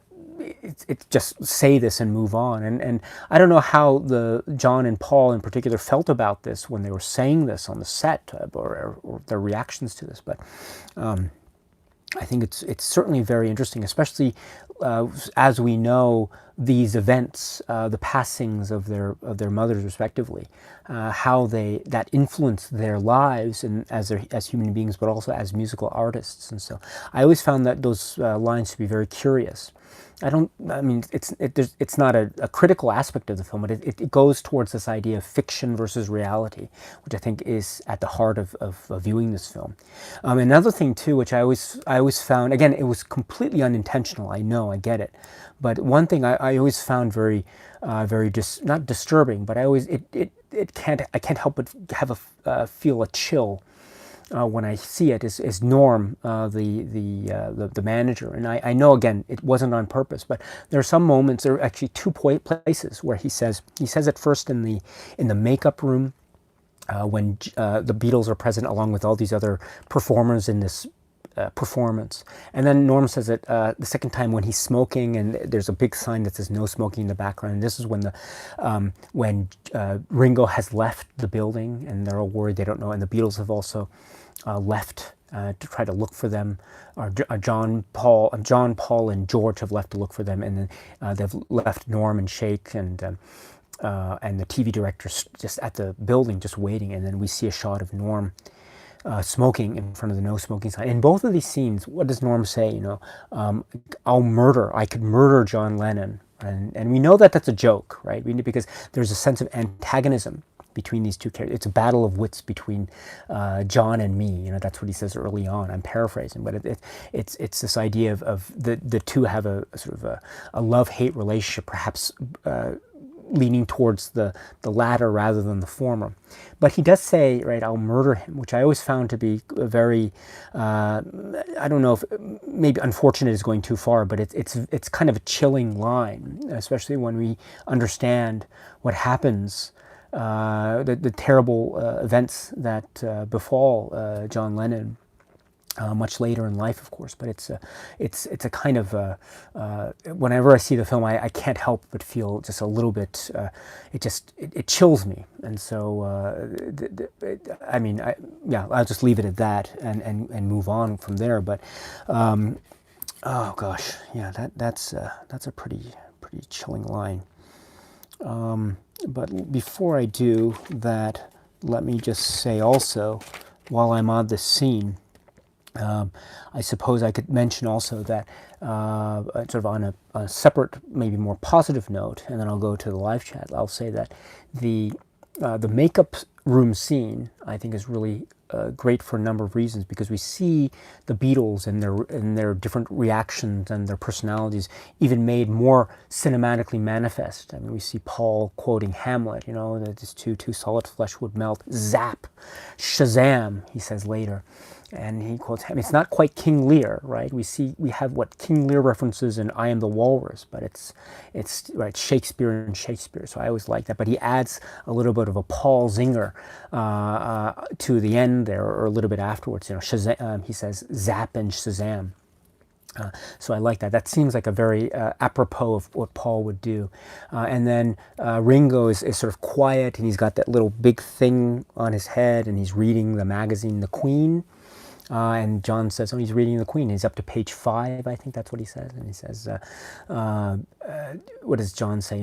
He's reading The Queen. No, that's an in-joke. And I'm not quite sure what that in-joke is referring to, although I could hazard a guess that it could be a little bit of a slightly cheeky, maybe another double entendre sort of joke, but I'll leave it at that. But I like that reference to the Queen also, because what is it? Her Majesty's a pretty nice girl, but she doesn't have a lot to say. But then John also has these sort of very acerbic, witty lines that he's saying to some of the actors there. There's a little bit of an edge to some of the other actors, and they're dismissing of the Beatles. Oh, they don't need any makeup. We're more important. We need more makeup. That's the implication. And John's got that beard on, which I think is also a picture that we see as part of the collage on the album of Revolver, if I'm not mistaken. So that's also a reflection of John's kind of John's humor. And then George has that sort of very circuitously wordy, slightly charmingly scornful sense about him. And I quoted the line before, but let me say it again. You know, and he talks about his basic, rugged concept of his personality, which I always found to be a really lovely lovely thing. But one of the exchanges I thought was really interesting here is this is where Norm says to John, he sort of castigates him. He says, you know, leave him alone, Lennon, or I'll tell them all the truth about you. And then this sort of shuts John up a little bit, and then nothing is made anything more about this particular moment. So we don't quite know exactly what Norm was threatening. What is the truth about John that Norm would have revealed to everyone? We're not quite sure. Again, the film doesn't say. But I always thought that whatever this was, it's always reminded me of the song that's found on the White Album, right? Everybody's got something to hide except me and my monkey.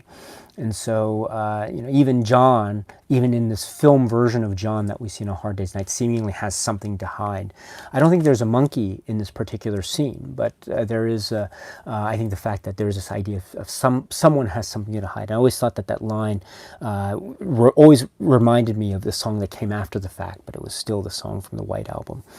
So that's very interesting. Incidentally, there are many moments like this, many moments in the film that echo things that we will see later in other songs. You know, the conceit between Norm and John Lennon. You know, John says, "You're a swine. You're a swine," and that's the retort that Norm gives to John at the very end that ends the film. You know, you're a swine, and that's meant to be the closing cap, and it's meant to be a kind of way of the two characters reconciling their love-hate relationship. Swine, but what is swine?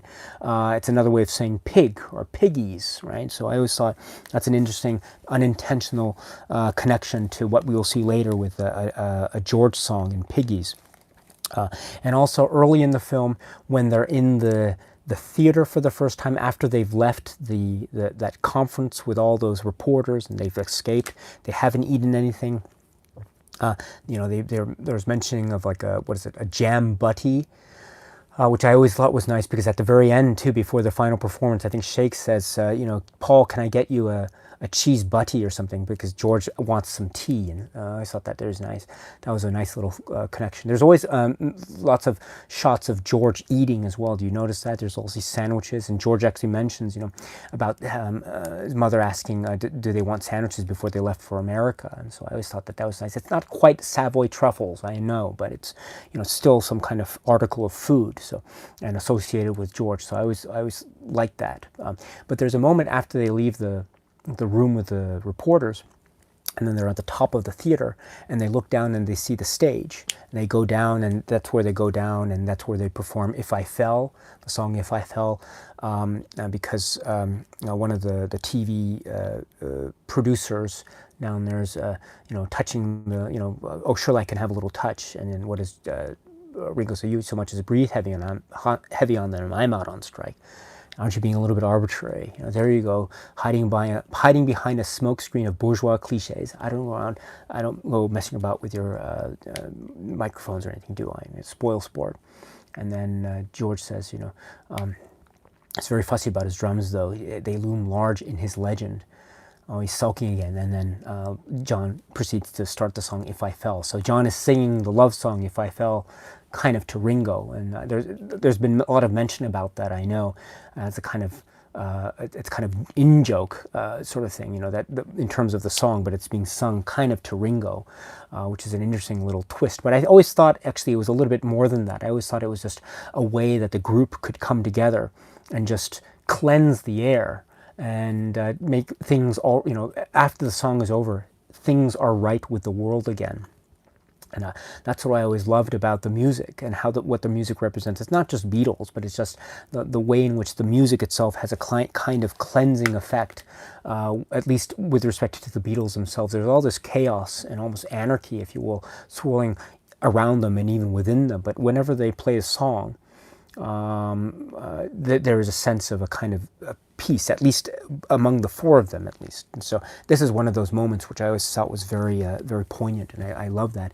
Incidentally, before I mention what I was supposed to mention earlier, before I forget, this performance of "If I Fell" I thought was very interesting.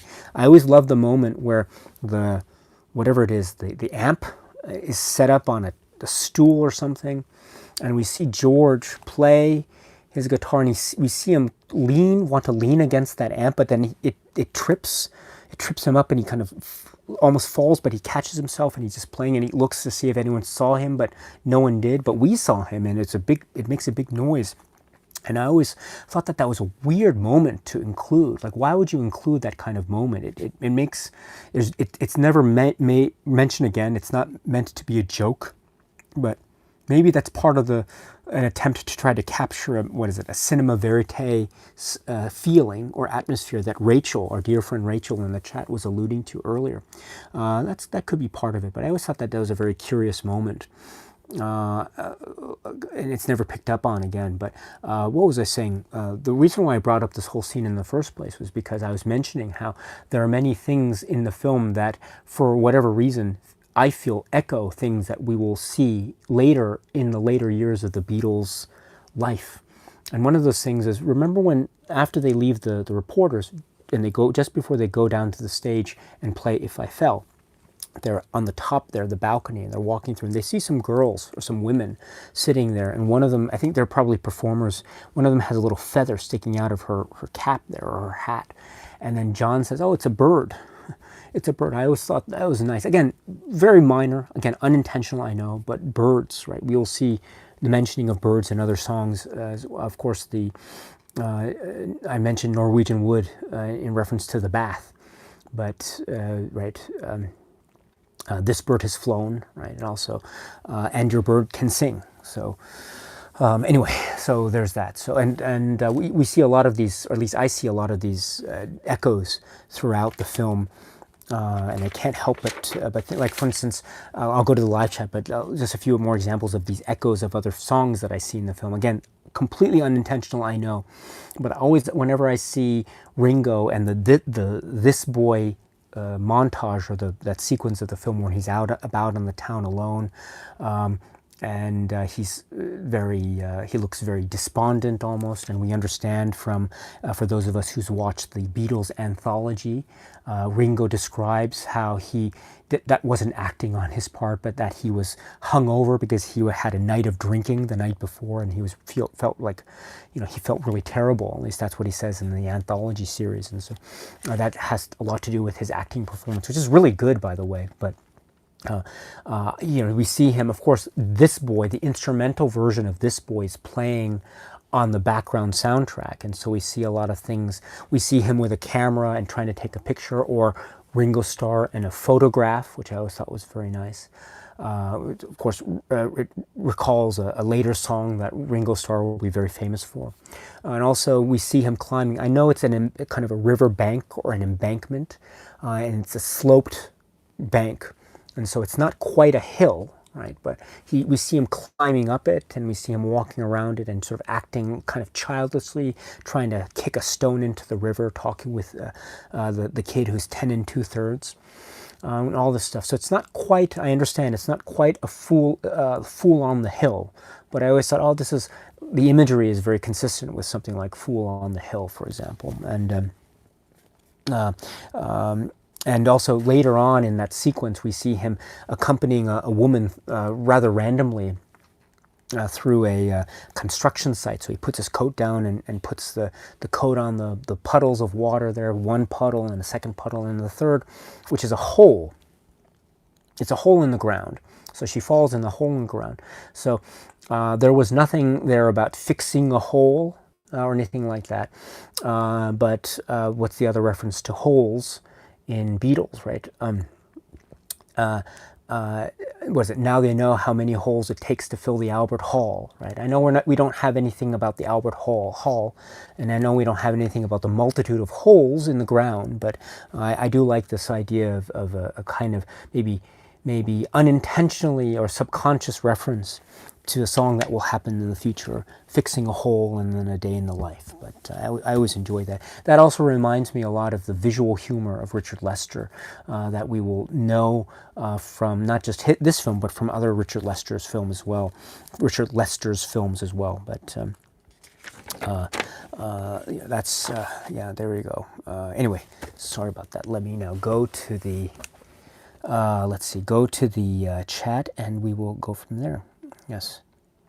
Andrew Grimes says grotty. Yes, so this is probably the part of the chat where I was talking about Susan Campy.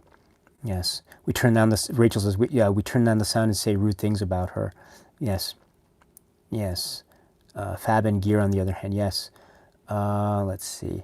And Andrew says, have I said something amiss? Yes. What's that line? I love that line. Let's see. Is it a new phenomenon, right? An early clue to the new direction. Yeah. No, but he's just a troublemaker. But that reminds him not to extend Susan's contract as well, right? So, yes. And Rachel says, yes, note clean old man is a reference to Bramwell's role as Steptoe. Steptoe and said, yes, that's right. I think I mentioned that earlier. Maybe that was before you joined. But yes, he's referred to as a dirty old man. And then here it's a reference to clean. He's very clean. He's a clean man, clean old man. Yes, yes. Let's see. Let's see here. David Acosta's here. Hello. It's nice to see you. Rachel continues. Puns and double entendres are very English. Yes, the Carry On films use that type of humor to great effect. Yes, I agree. Yes, Carry On films. I haven't seen those in such a long time, but I've seen, oh gosh, the Carry On films. Yes. Yes, Rachel says, I fought the war for your sort. Bet you're sorry you won. Yes, that's a really good point. So that's referring to the early train sequence, the Richard Vernon, who plays the actor who plays that particular gentleman, right? He rides on this train regularly, twice a week. I never said, does he say he rides on this train regularly twice a week? Does he say that twice or more than twice? I forget, maybe more than twice. But yeah, so that probably affords him some rights, right, according to what he says. And I love what Paul says here. What does he say here?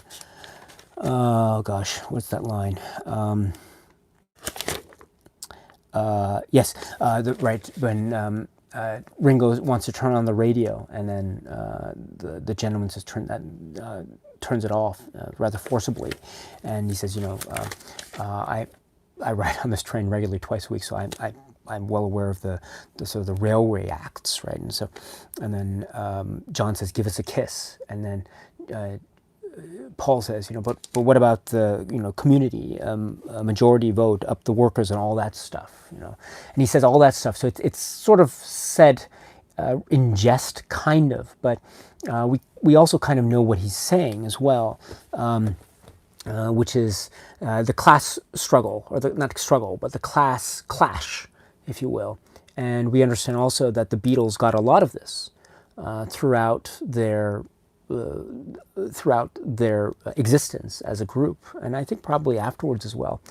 But this idea of what they represent in this class-conscious society that is Great Britain, and so how they dressed, how they spoke, how they acted, and how that many aspects of that flew right into the face of this kind of approach to class, which I think is exemplified in the film anyway by this particular episode that Rachel is referring to about the train and the gentleman who rides on the train regularly twice a week.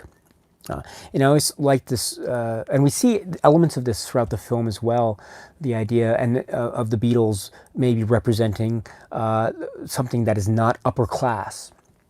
And this is exemplified also by the fact that we see the Beatles essentially on the train. They, for whatever the circumstances are, we see them ultimately end up in the back part of the train, the cargo part where all the animals are. And so there's reference to that as well.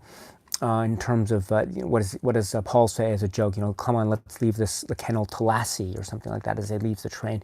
Can we have our ball back, please, Mister? Hey, Mister, can we have our ball back? So there's a kind of class conscious sort of thing as well in terms of the train cars. But I love how the Beatles conquer that. And they take advantage of that by, what do? They play and sit around, but also they break out into song, which I think is the ultimate expression of that kind of reaction towards class conflict, to the extent that it existed, which I think it did. We see this peppered throughout the film as well. how they react versus how the establishment seems to react towards them. I think brought to the fore most vividly in the sequence with the reporters as well. But this is not all. It's not just the framing of class, which I think is important. So it's also the framing of them as children. The Beatles here are framed oftentimes, even by themselves, as kids, as children. And we see this because Norm is, the manager is often seen as being a kind of parental figure, a guardian type figure, telling them what to do. Come out, go back to your room, I have a key, you're going to do this, you're going to read sign your fan, write letters to your fans, respond to your fan mail, that sort of thing. He catches them in the dancing hall. We don't hear what he says because it's the song is playing on the soundtrack is all my loving, so we don't hear the dialogue, but we can hear he says, George, John, that sort of thing. So Norm we understand to be a almost guardian type figure to the children, who are John, Paul, George, and Ringo, and they too acknowledge their childlike status early on in the sequence in the train. Can we have our ball back, please, mister? Which is, of course, echoing that kind of childlike status, but it's peppered throughout. When they talk to each other, it's almost like they're kids talking in a classroom. And when Ringo expresses a kind of goody two shoes type of attitude, to be good to get to some work, and they call him like a traitor, or they kind of a betrayer, a class betrayer. That's, and these are sort of words that kids would throw at each other in sort of spite against one another. The sequence, the This Boy sequence, Ringo meets a little child, a little boy. A boy's a deserter, Ringo's a deserter, and that sort of thing. So there is a sense of them being kids in this world. But does that mean that they are any less?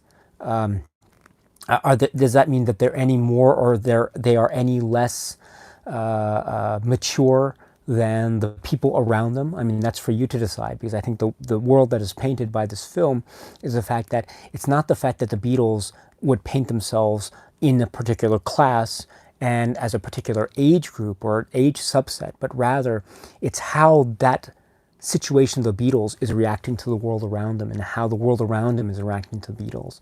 And so I think all of that is all interconnected, but that's certainly part of it. And the scene that Rachel brings up is one of the key scenes of that, I think. And again, there are many things here as well that are also echoing other songs that we will see in the future. That line I quoted earlier about, that Paul says about, we're about the community, the majority vote, up the workers, and all that stuff. That again, I understand that that's made in jest, but it always reminded me of, for instance, the song we'll see later, "Revolution,"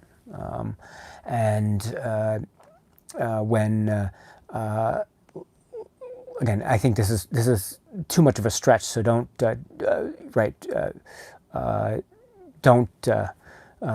take this with a lot of weight or seriousness. But when they walk past in a very interesting visual joke that we don't see, they're carrying Ringo. They're carrying Ringo through, and they're walking past the window as a kind of visual joke that, again, we don't see. I always liked that. It was, it always reminded me, again, unintentionally, I know, but it always reminded me of the song, the medley in Abbey Road. Boy, you're going to carry that weight. Oh, they certainly are in that scene. But let's see. Let's see, here we go. So, but just going back to the live chat here, and we'll go from there. Let's see, sorry about this, just going here, scrolling down. Sorry, I just lost my okay. Let's see, sorry about this. Just lost my okay. Right. So Rachel continues, the film is so personality and music focused that criticism based on dislike of the Beatles is legitimate. Yes, I was saying the exact same thing. I think, but you say it much better. It certainly isn't for everyone, and was created to exploit the Beatlemania phenomena. Exactly. That's exactly right. and I think that's exactly right. So it's yeah, and then I think that's because of the timing of the release in summer of '64, and this was already after, as I mentioned at the outset of the video or the live stream. This is already after the Beatles made #1 in the United States, and this is after the release is after they first arrived in America in February '64, and Ed Sullivan, and the rest is history. And then this kind of capped off Beatlemania in a very big way, and sort of, in many respects, almost sealed the deal in terms of this phase of Beatlemania. That's for sure. So there's that, and then that's another thing too that you allude to, which I think I haven't quite mentioned yet, is the songs. Right, the songs are an integral part of this film, and so it's very, as Rachel says, and I agree 100%. It's very legitimate. If you don't like the Beatles, you probably won't like the film itself, because a large part of it is the songs. And so, but the opposite is true. So if you like the Beatles, then you will probably like this film very, very much. And in that sense, I think I find myself in the latter camp. And so, based off of that approach that I have, I'm a very big fan of the performances here. I love again, this is a nice way of the song performances, or how the songs are employed in the film. Let me put it that way. They all are done in a slightly different way. I don't mean in terms of visual style and mode, but that's there too. For instance, the way that the song "If I Fell." Well, let me take a step back. Most of the songs that are performed here are performed in the context of a performance on stage or a rehearsal. And so the very end of the film is the actual performance. And so what do we see them perform? We see them perform "Tell Me Why," and "If I Fell," and "I Should Have Known Better," and "She Loves You," right, I think. And up to now in the film, we'd seen them perform "I Should Have Known Better." We saw that on the train. That's the one with the harmonica. And then we saw them perform "If I Fell," which was also the first song I think they performed as a rehearsal on that stage set. And then "I'm Happy Just to Dance with You," which was also performed on the stage set, and "I Love Her." I'm sorry, "And I Love Her" was also performed right at #3, right? And the director's, "Where's #3? Where's #3? #3. You're on #3. Oh, okay." And so there's "And I Love Her," and then in between that, or around that, the middle, there's the moment when they break out, and Ringo proclaims, "We're out," and then it starts the song "Can't Buy Me Love." And then the film also starts with "Hard Day's Night." So those two songs, "A Hard Day's Night" and "Can't Buy Me Love," are not performed songs in the universe of the film, but they are played over. "Hard Day's Night" played over this opening montage of the opening credits, and then "Can't Buy Me Love" is in this middle part of the film where they break out. It's probably the only moment when they're free and by themselves, and they're out of this sort of claustrophobic atmosphere of people wanting to talk to them but not really listening to what it is they want to say. They're getting orders to do this, do that, and they want to go out, they want to have fun, but it's not quite what's happening, and so they're out and free. And this is the "Can't Buy Me Love" moment. There are reprises of there's a reprise of "A Hard Day's Night," of course, later. In some aspects of the film, there's a moment when the grandfather McCartney, runs away from the police station. We hear an instrumental version of "A Hard Day's Night." We also hear, interestingly enough, the boys actually perform live in the film, kind of, when they return to the studio or they return to the theater. They sing. We hear them sing. "I've been working like a dog." And so that's a line, of course, from "A Hard Day's Night." And that's the only line that we hear them actually kind of singing. But that's a kind of, I guess, an on-camera performance, I suppose, of at least part of that song. And then "Can't Buy Me Love" is reprised again with the whole policeman chase. and that, which I always love too. There's a nice circular, again, surrealist circular element about it. The police are chasing the Beatles, but then John and everyone, but then John turns the tables and he chases them, kind of in a way. They're running past a man who's trying to break into a car. That always reminded of the song "Drive My Car," because one of the policemen actually goes in, and then and I guess the idea is he's what is it? He's asked to drive, to have the person drive and pursue the Beatles or something like that. So it always reminded of "Drive My Car," the song "Drive My Car," and then also the way that John does that thing where he just does a little circle, and actually is the one pursuing the policeman rather than being pursued. I always found that to be a nice circular thing. Always reminded me of the song "Helter Skelter." When I get to the bottom, I go back to the top of the slide.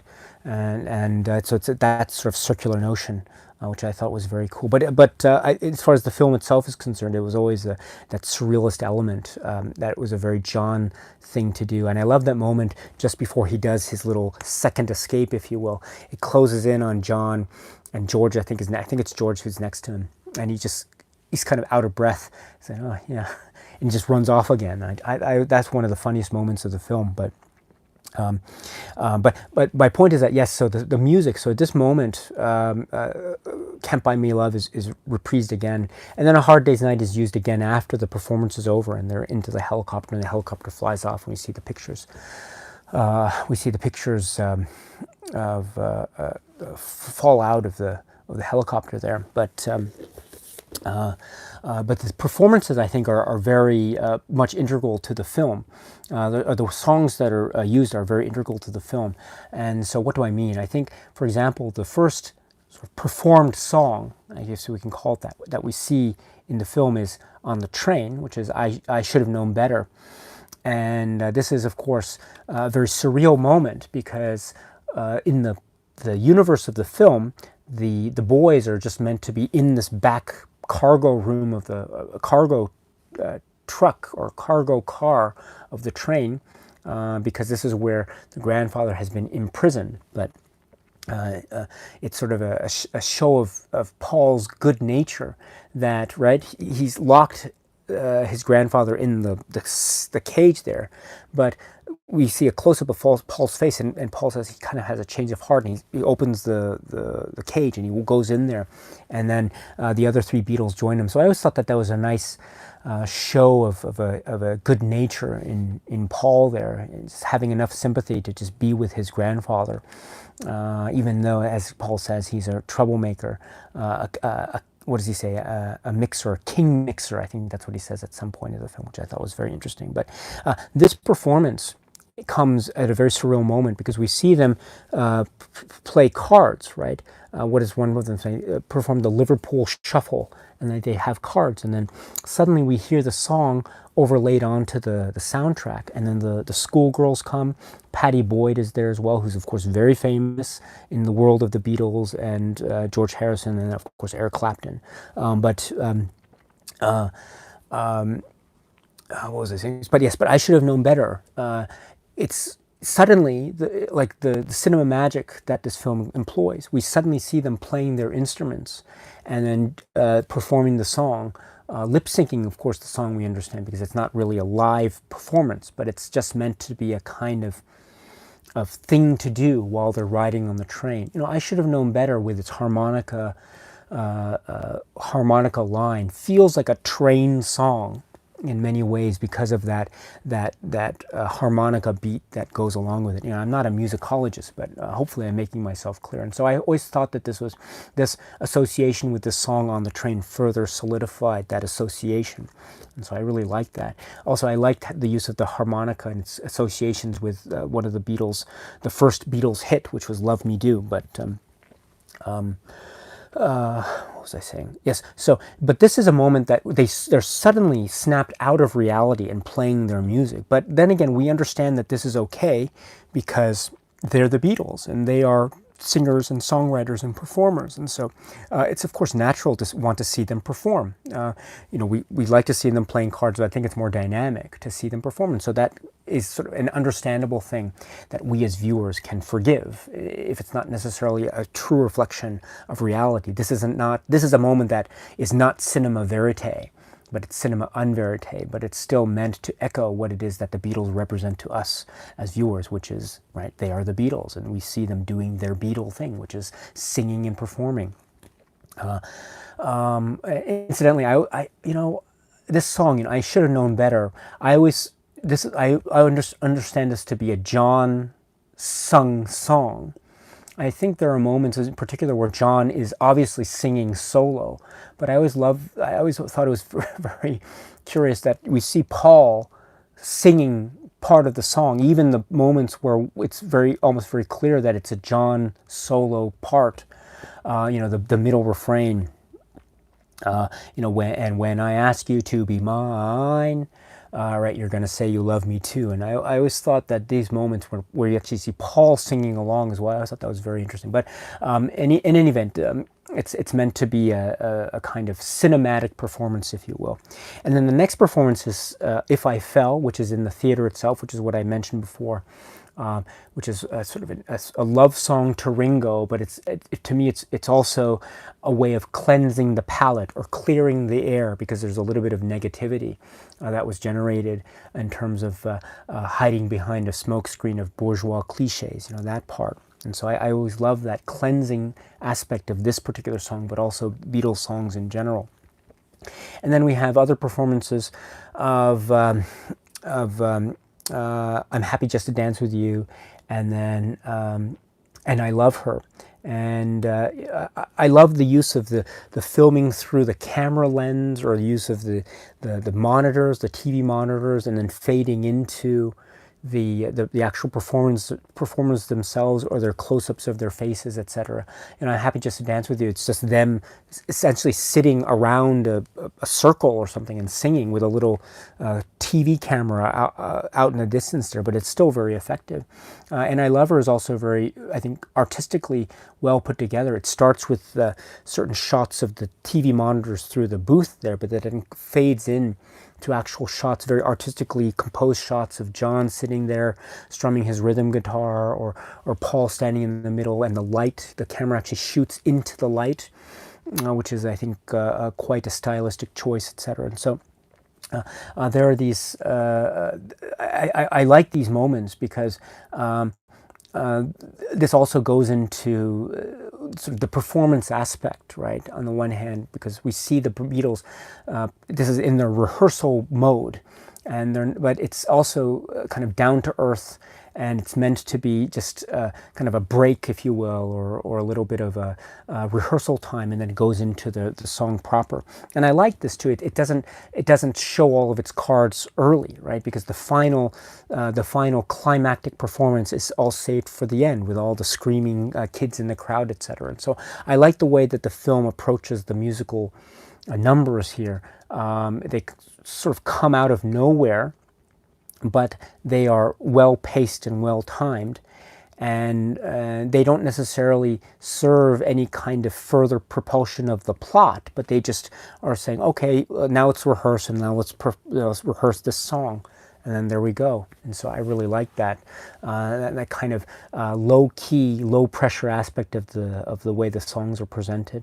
And then also, of course, as far as the non-performed numbers are concerned, A Hard Day's Night and the Can't Buy Me Love, I mean, I mentioned they have a sort of exuberance and vibrance to them, and a life and energy to them that I think is very befitting for them to appear both at the beginning and the end with A Hard Day's Night, in the middle, and also kind of towards the end with the Can't Buy Me Love. So I really enjoy that very much. What was I going to say? Actually, I was going to say something, but I forgot. Oh, incidentally, before I forget, the number before they perform "And I Love Her," this is the moment where they arrive on the stage, and just before this, the TV director. Oh gosh, why am I blanking? Victor Spinetti, thank you. So the TV director, Victor Spinetti, is there. He's just so impatient in his very uptight sort of way. He says, you know, if they're not here in 30 seconds, there's going to be trouble. He says in a very icy, cool, but very panicked calm, if you will. And I like how the Beatles arrive, and then Victor Spinelli's TV director just storms off. And then, you know, what does John say off camera? He says, you know, I bet his wife doesn't know about her. I bet, and what does he say? I bet he doesn't even have a wife. Look at his sweater. And Paul says, you know, I bet, no, you better be careful. I bet she knitted it. And what does John say? You know, he knitted her or something like that. Again, another double entendre, I think. But it's interesting about that line, you know, look at his sweater. I always love that line because that's one of the funniest lines in the film. That always made me. It was so funny that it always made me in the back of my mind always want one of those Victor Spinelli sweaters. You know, that dark sweater with the white stripe, that randomly placed V stripe there. I was never able to find a sweater like that, but one of these days, if I'm ever able to, if my good fortune smiles upon me before I shuffle off this mortal coil, then and I'm able to find a sweater like that in the wild, then perhaps I might make a sweater purchase. But in the meantime, I can only hope, I suppose. But the Victor Spinelli sweater, one of these days, I must try to find if it actually does exist. But I'm sure it does. I'm sure it does. But what was I saying? But an interesting point about that particular moment, the line he says, oh, you know, I bet he doesn't have a wife. Look at his sweater. The Criterion Blu-ray that I have here, if you turn on the subtitles, it sometimes will have in brackets or parentheses, I forget which, I think it's brackets, just before the line, it'll say the name of the person that's supposed to indicate the person that is saying the line that is being expressed in the particular subtitle. Well, in that line, he says off screen, you know, but he's not even married. Look at his sweater. The Criterion subtitle says Ringo, and I could swear that it's not Ringo. I always thought it was John. It sounds like John. I've always thought it was John, and even now when I watch it over and over again, it's John.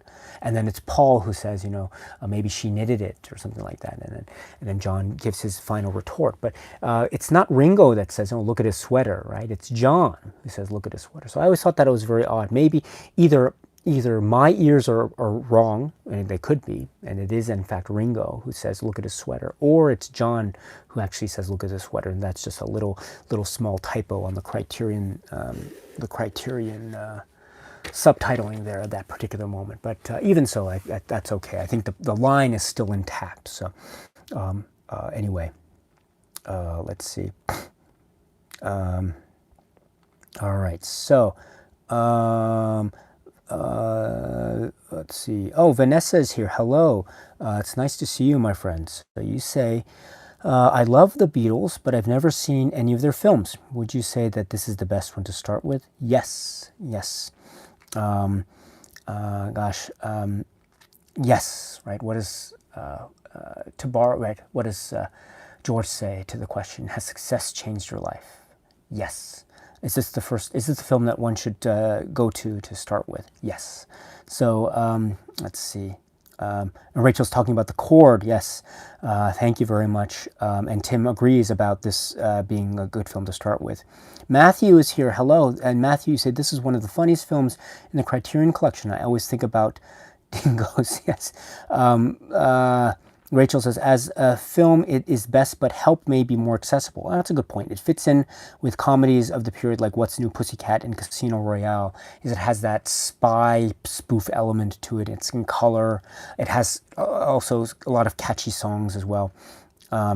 Matthew says, Ringo's ridiculous laugh on the train. Yes. That's the moment when he says... right, you can talk, right? Is that the moment when are you referring to the part when Paul says about his grandfather, you know, he can talk. Now he's a human being, he can talk, and then Ringo says, you know, but, well, if he's your grandfather, or something like that, right? And then Paul, you can see Paul giving a little scowl on his face, but... excuse me, Ben Tur is here. Hello, my friend. I hope you're well. Matthew says, I always felt that the scene of them being interviewed when they're doing doing one-liners highlighted their personalities perfectly. Yes, I do like that. Paul is very much hands-on, and he says, no, we're just good friends, and I'd like to keep Britain tidy. He says that. What does John say? John has, what are your hobbies? And John is seen writing something down and shows it to one of the female reporters, and we see a little shock look on her face. We can assume that's probably something maybe of a sexual nature, I'm not sure, but nothing is made of it afterwards. But if so, that's very reflective of kind of double entendre humor that we see, especially from John in this film.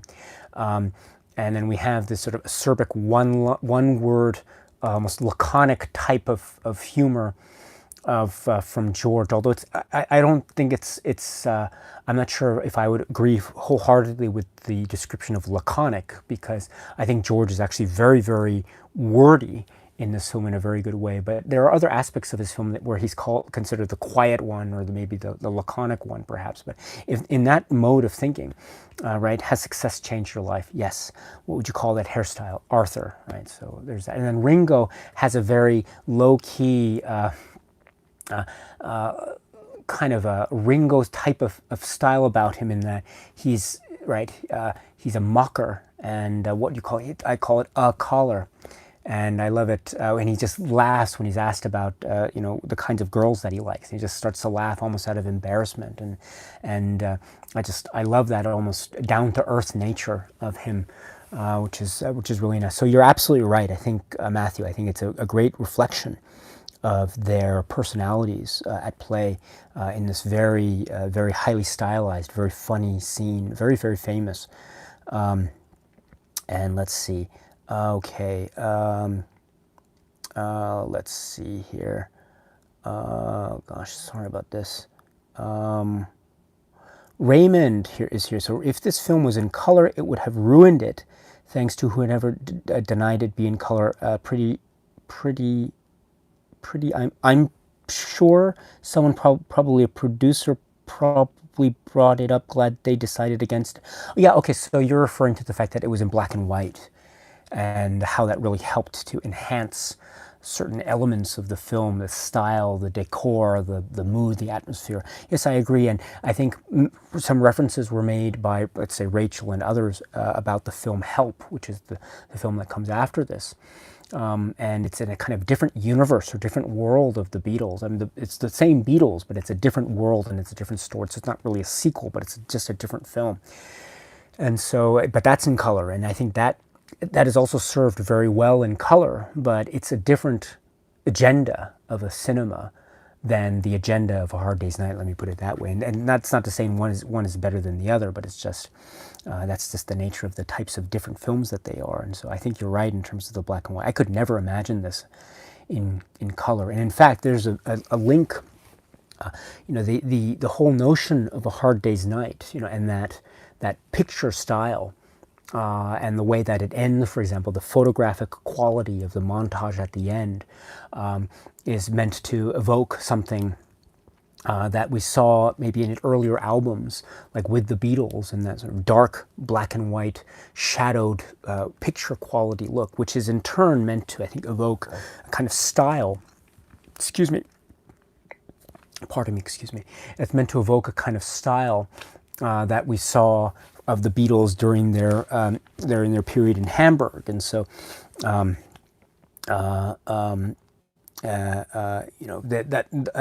so I think that carryover is very integral and very key. And so this black and white nature, which is, I think, meant to which I think is expressed, I think, most supremely well in the way that the montage at the end is figured in terms of the photographs. I think is very good, and also there's a sense of a kind of immediacy with black and white, especially with this period, and I think that also serves to enhance a kind of cinema verite style to a certain extent, to borrow the phrase from our dear friend Rachel. And so I agree with your comment 100%. Let's see, and Rachel continues, it's art imitating life.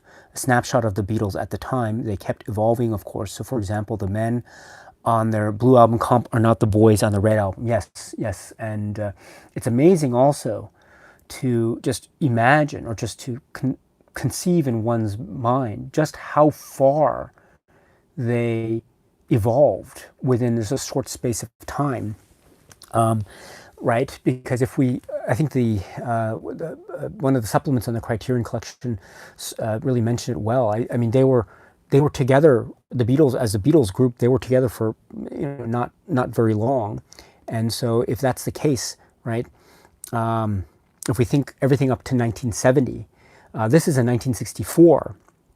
And so this is only just a few years before they're going to break up. And so even along the way, they're going to go through some very radical changes, both in terms of their look and style, but also in terms of their music, right? And so it's amazing to see just how much change we will see just within, the space of, let's say, a year or less than a year. It's just, it boggles the mind. I always think in my mind that this period of the Beatles' history, let's say this period in the Beatles' history is far removed in terms of years from, let's say, the Beatles when they were hitting their Revolver stage, or when they were hitting the Sgt. Pepper stage, or of course even Magical Mystery Tour and all that. But we have to remember, it's just the space of a few years, a couple years at that. And so I always find that to be absolutely extraordinary. Absolutely extraordinary, and I'm just amazed at how much evolving and how much changing they really underwent, only within the span of essentially less than a decade. And so that just boggles the mind every time I think about that.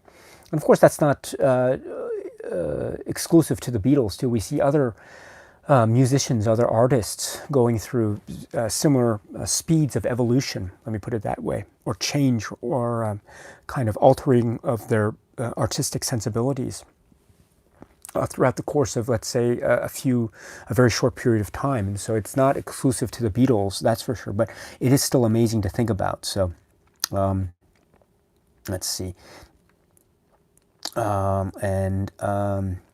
Let's see here. Rachel says, George comes off very well in this film, perhaps the most interesting caricature of the four Beatles presented in A Hard Day's Night. That's a good point. I think so, because John is seen as being a kind of antagonist, especially in his love-hate relationship with Norm. And Paul is seen a lot in terms of his associations with his grandfather, of course. And then Ringo, I would say maybe Ringo too, but maybe Ringo, he's given a lot of screen time in the sense that he has his own little section, right? At the end, maybe the latter half of the film, when it's essentially about him and his isolation from the group, which is another interesting echo into the group dynamics, which we, as you know, in real life, there was an actual moment where Ringo kind of left the band. And then he came back, but then he really kind of left the band because he felt a little bit isolated, and he felt like there wasn't much going on in terms of him as a member of the group of four. But he thought it was the three of them, and he was kind of an outsider. At least that's how he described it in the anthology series, right? But so this is an interesting echo of that, right? Ringo kind of leaves the band, in this particular film. He comes back, of course, and it's just an arbitrary, random, very temporary desertion. But still, it is a kind of echo of what we will see in the future. But I would say, right, even Ringo, with his slight despondent nature, still comes off as looking quite good. So even to me, maybe I would say say it's either George looks good, comes off looking good, or maybe Ringo comes off looking good. I don't know. But I understand your comment about George. It's the scenes where he's featured. He comes off looking like he's on top, or he's just like he has a kind of a clever thing to say, and that sort of thing. He's able to eat the sandwich and that. So. Yeah, that's really good. And then I guess the only thing about George, as I mentioned earlier in the live stream, is that, right, the songs are mentioned as being written and composed by John Lennon and Paul McCartney at the end. But of course, that's not entirely true, in that there is the inclusion of the song "Don't Bother Me," even though it is only an excerpt. Anyway, let's see. Sorry about that. Glowing to Hobbit is here. Hello. Let's see. Oh yes, Rachel, and going further into the reference to "And Your Bird Can Sing." Yes, Roger. Oh, sorry, just skipped down here again. I apologize here. I always do this. Roger Dennis. I hope I pronounced that correct. Hi, Daisuke. I love your channel. Content very much still. Well, thank you very much. Thank you. Let's see. Rico is here. Hello, my friend. Hello. Yes, Rachel says class and generational too, of course, regarding the trends. Yes, yes, class and generations. Yes, kids and adults. Yes.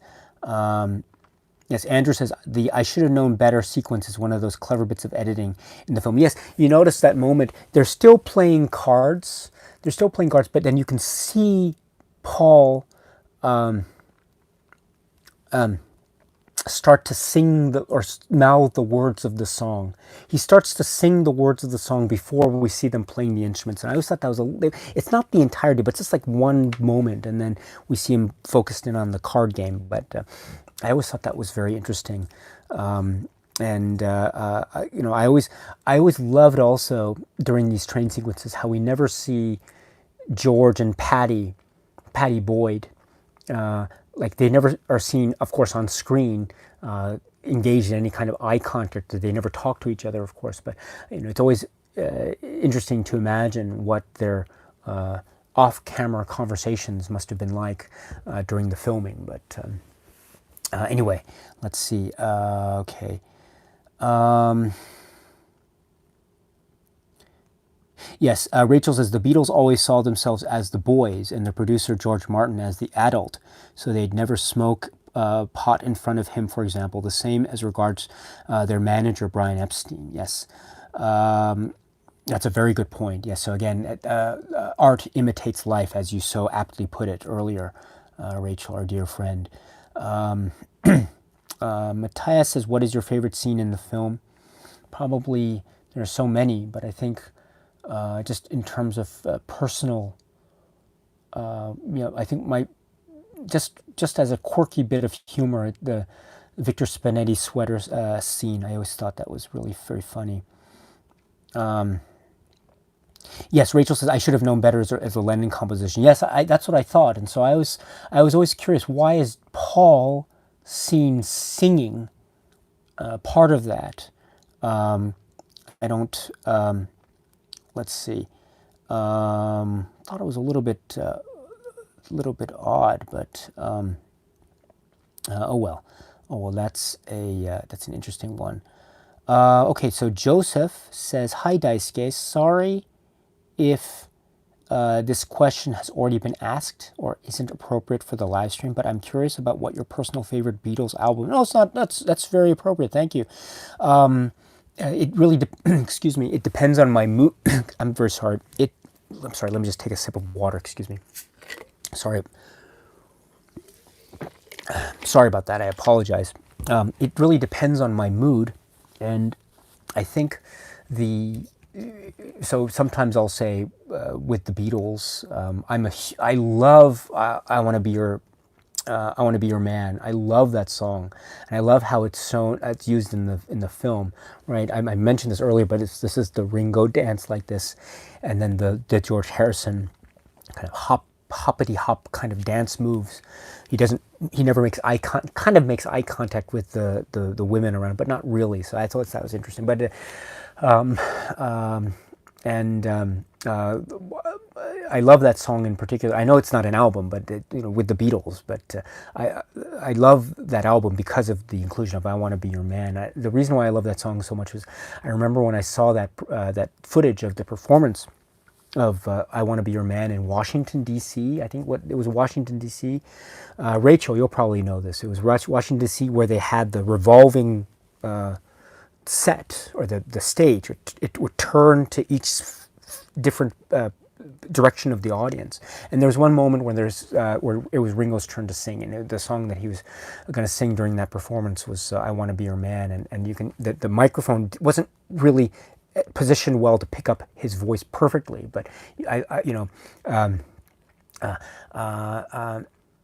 right, I just love the way he's just crashing away at the drums and just screaming his heart out. I want to be your man. Ever since that, I've just loved that song so much. And it's so simple, and it's perhaps maybe overly simple, perhaps, but I think that's part of its charm. There's that also. I'm a I've I think it's maybe always the one that I've loved the most consistently throughout my entire life is Revolver. I've always loved the film, not the film, the album Revolver, and just everything about that work or that album I cherish very much. I just love its different tones. Incidentally, while I'm on Revolver, I always thought that there was a little bit of a Father Mackenzie vibe, if we're talking about Eleanor Rigby. I always thought there was a little bit of a Father Mackenzie vibe at the very end of the film, where Paul's grandfather is essentially being chastised for all of his actions, right? And what does John say? You could have, if you went west to America, you could have been a senior citizen in Boston. But what happened? You ended up being an old man from Liverpool, and that I always found that to be a little bit of a Father Mackenzie type of vibe, in terms of loneliness. Right, he's nursing a lonely heart, broken heart after all. So there's a sense of loneliness about his character. But going back to your question, Revolver has always been in my heart. Excuse me, right,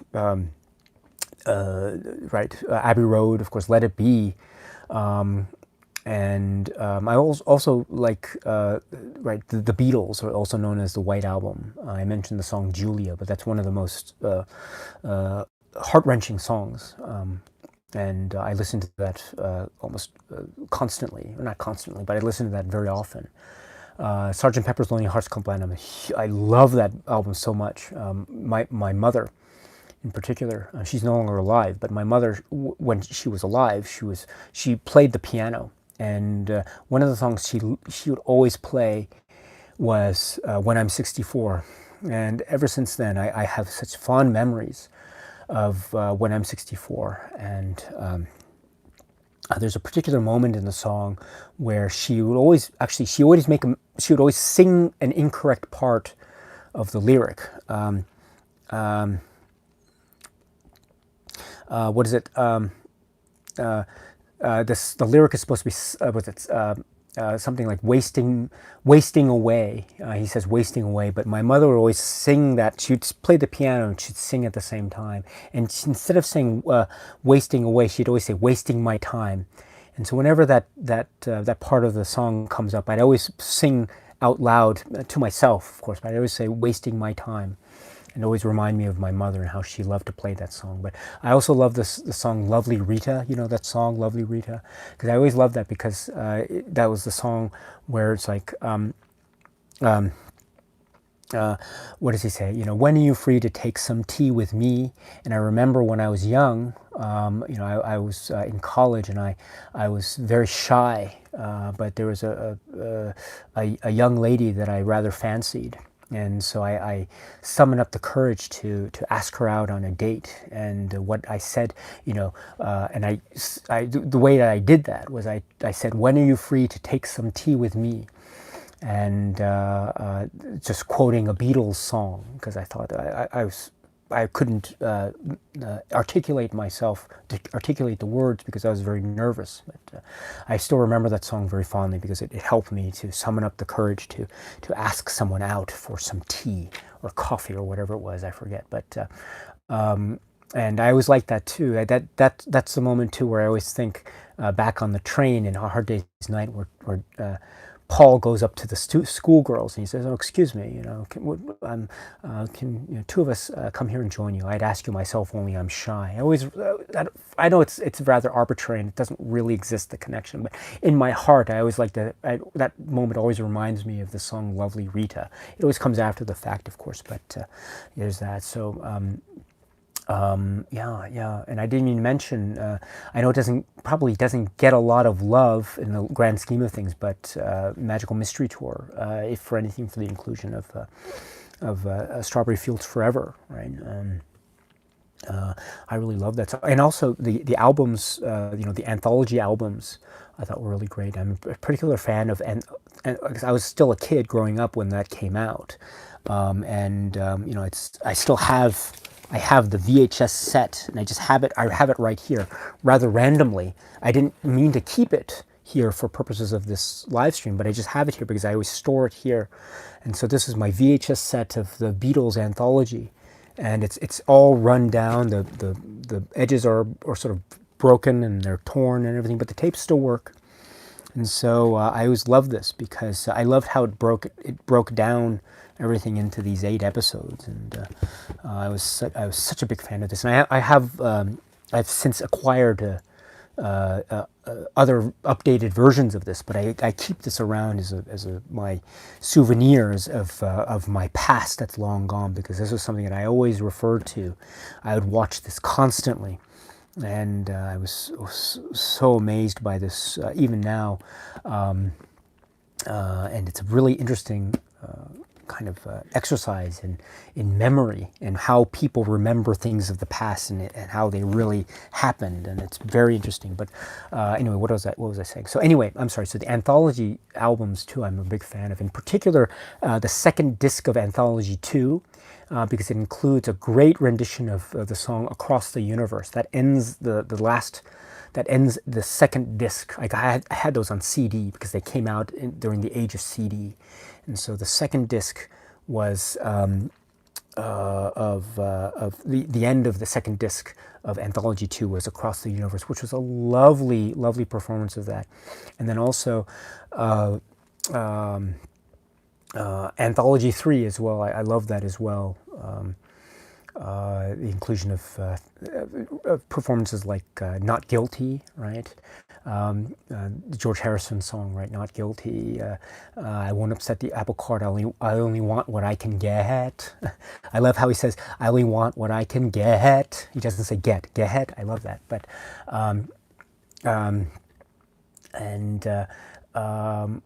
and the refrain, the extra refrain of "While my guitar gently weeps," and I look from the wings at the play you are staging, while my guitar gently weeps, as I'm sitting here doing nothing but aging.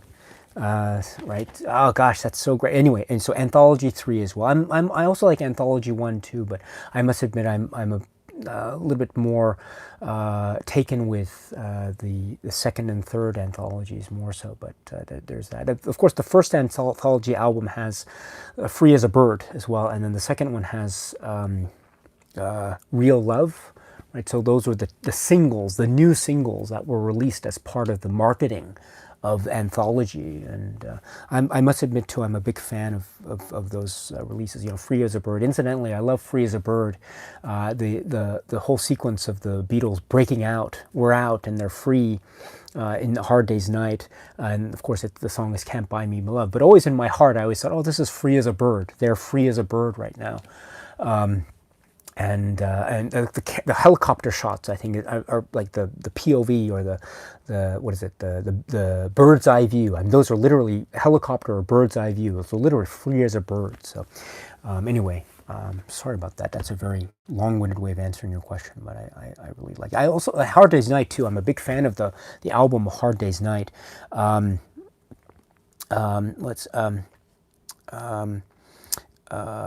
right. Just like "Tell Me Why," great. "If I Fell," I think is really lovely.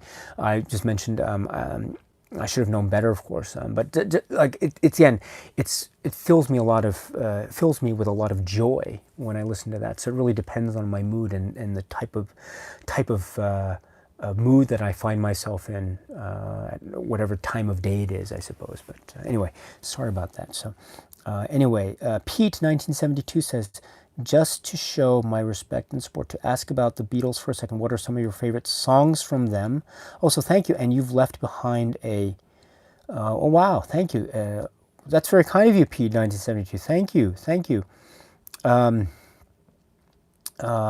Yes. So, what are your favorite songs from? Wow, well, thank you very much for this super chat. That's very kind of you. Songs. Let's see. So favorite songs from them. Let's see.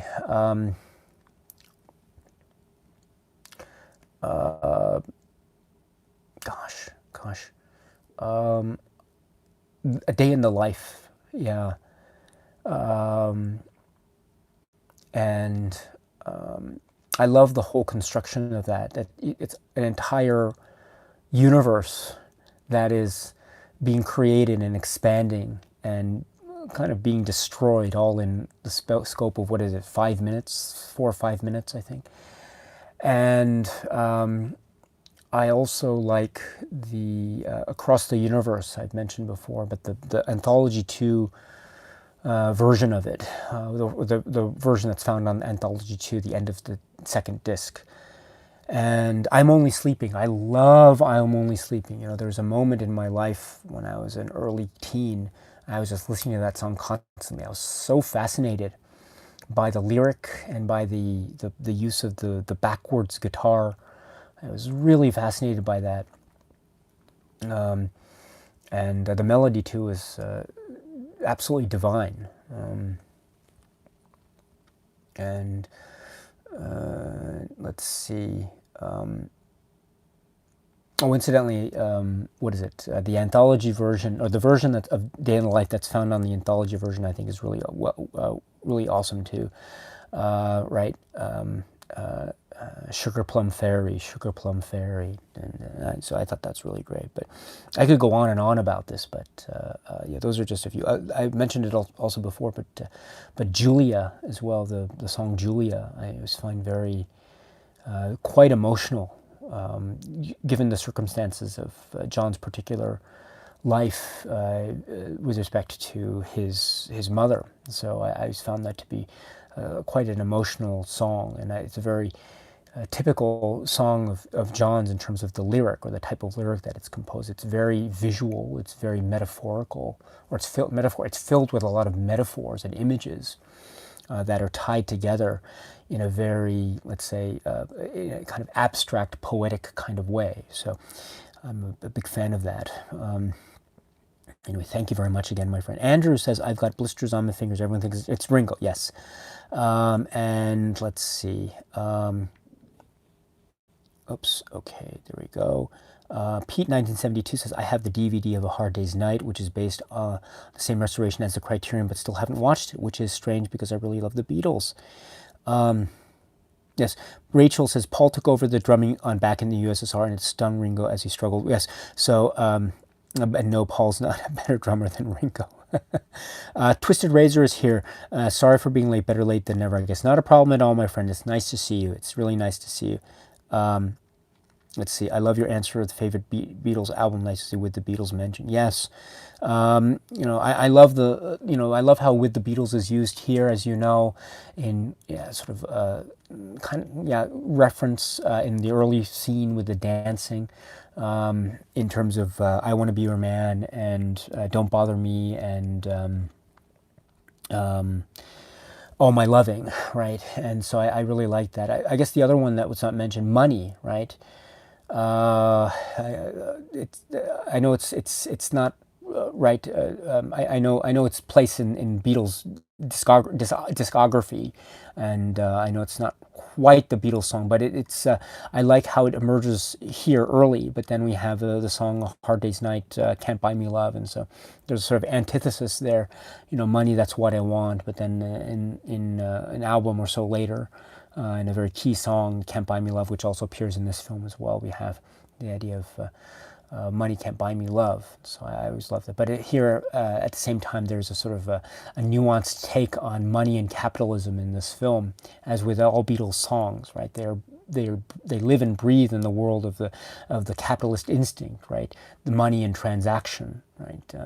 But at the same time, there's the sense of things that cannot be bought. and expressed most directly, of course, being the song "Can't Buy Me Love." But even in this film that includes the song "Can't Buy Me Love," there's a scene where we have this idea of money and the idea of how money seems to be fueling this particular world. Take as a little maybe a kind of microcosm type of example, the way in which the grandfather McCartney is able to get back into the studio, or not the studio, but the theater, to pass the guards, as he has to essentially bribe 3 kids 6 pence each in advance, right? So I kind of like that as well. Maybe money can't buy love, but it certainly can buy one's way into the theater. So, but anyway, we have to remember early on in Le Cirque, right? He had his winnings. What was it, £190? But the coat clerk charge included all of his money was taken away. So even in that sense, right, easy come, easy go, as Ringo says. But also, it's another expression of an echo of a song that we'll see in the future Beatles album, Abbey Road, or "You Never Give Me Your Money." So anyway, let's see.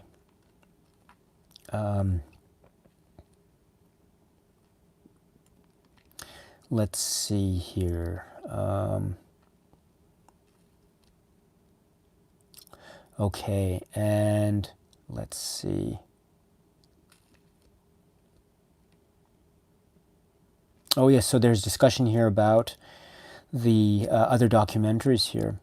I've sort of gone off a little bit on A Hard Day's Night and gone into more general Beatles territory, but I think I'm okay with that in the sense that it is still relevant, and I did make references to other Beatles stuff outside of A Hard Day's Night within the context of A Hard Day's Night, so I'm okay with this. Let's see.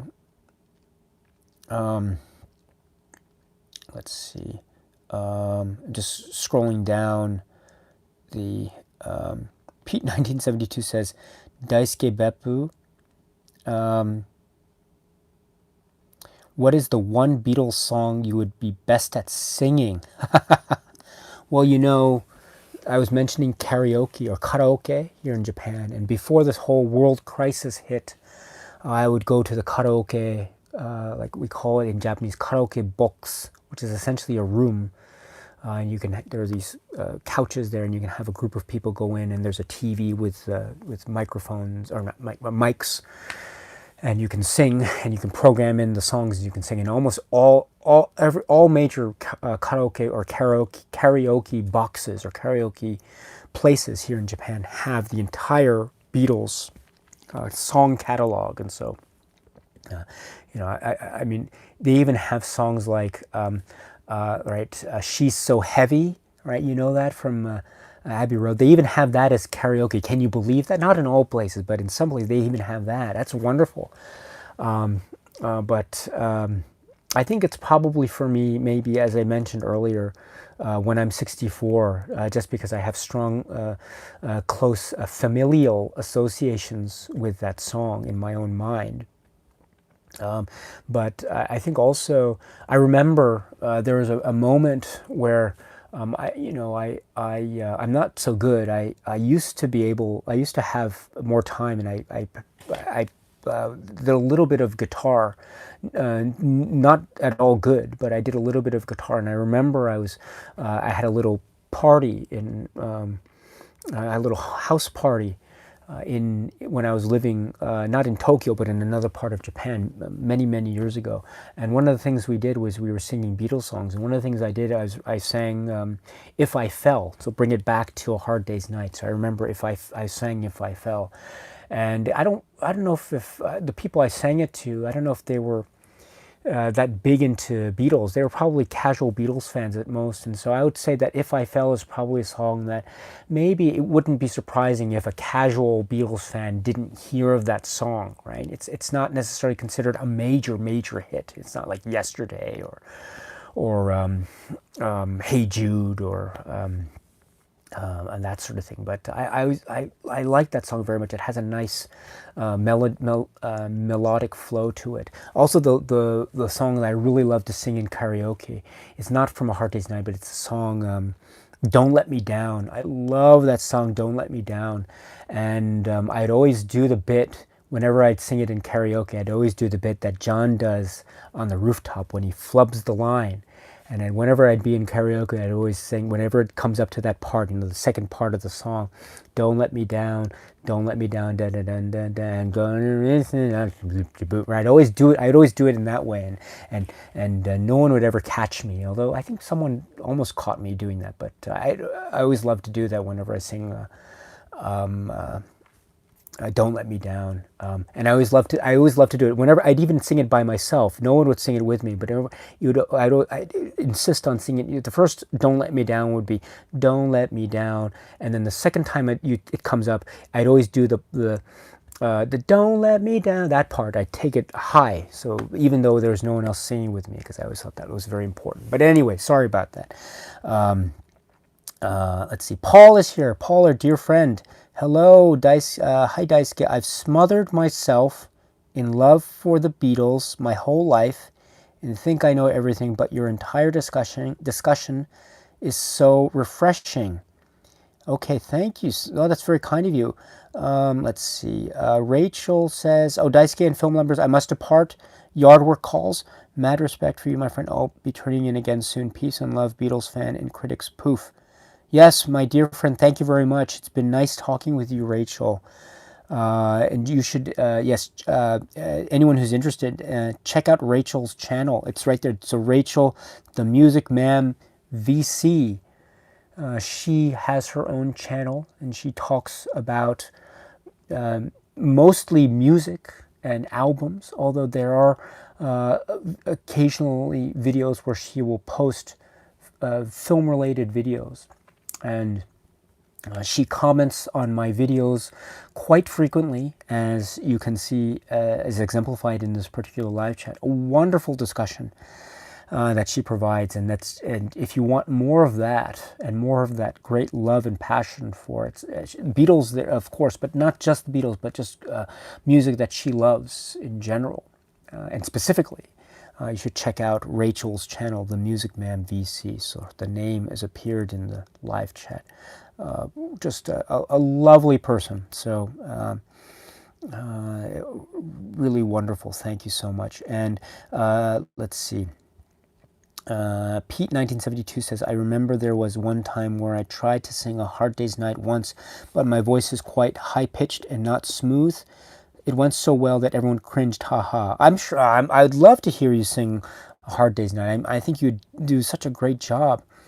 I will sing when nobody's around, though. Gotta still have some fun. Oh, yes. And if ever you want, if ever, once this whole world crisis is over and behind us and has been abated and is over, and which I hope is soon. Again, I don't know, but I hope it's soon. And once the world begins to have a lot of more traveling again, if ever you find yourself in Japan, let us go to karaoke, and I will invite you to sing A Hard Day's Night. It doesn't have to be, and it's not in front of a large group of people or anything like that, but it just be, A Hard Day's Night, and let's sing and enjoy ourselves, because I think it's very fun, and that's the whole point, right? And I think that's, let me just bring it around to this discussion of the film, and then we will call it a night, because it's getting a little bit late. But that, I think, is a good way to end it, because this is, I think, a real great expression of one's love of the Beatles, and also it's also a great expression of what at least I see as being an example of why I love the Beatles, in that they are, I think, very energetic and creative and quite unique, at least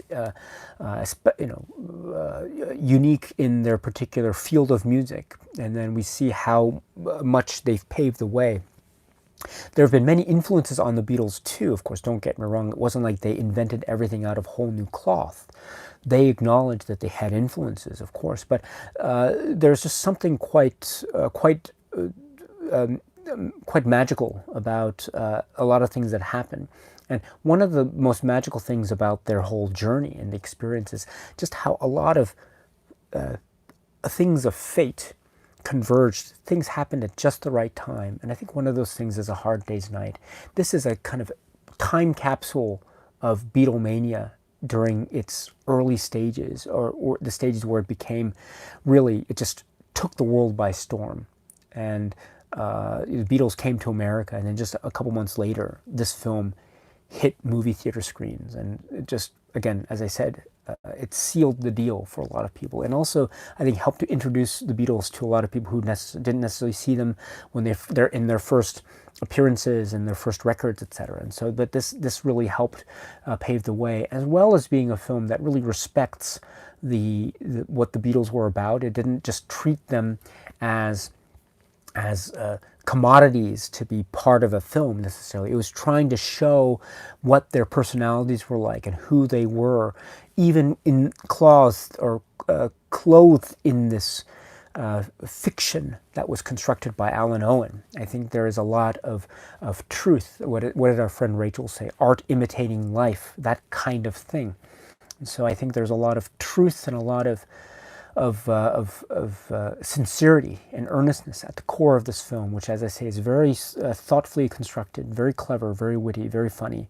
And even to this day, I think it is still a very engaging, entertaining film that never fails to make me laugh and put a smile on my face. So this is A Hard Day's Night from 1964, starring the Beatles. So I think that's it for now, and so I want to end now because it's now a little after 2 a.m. And so by my count, this has gone on for about 3 hours. So I will end the live stream now, and I will say thank you very much, my friends. Thank you so much for your time as always. It's been this is always very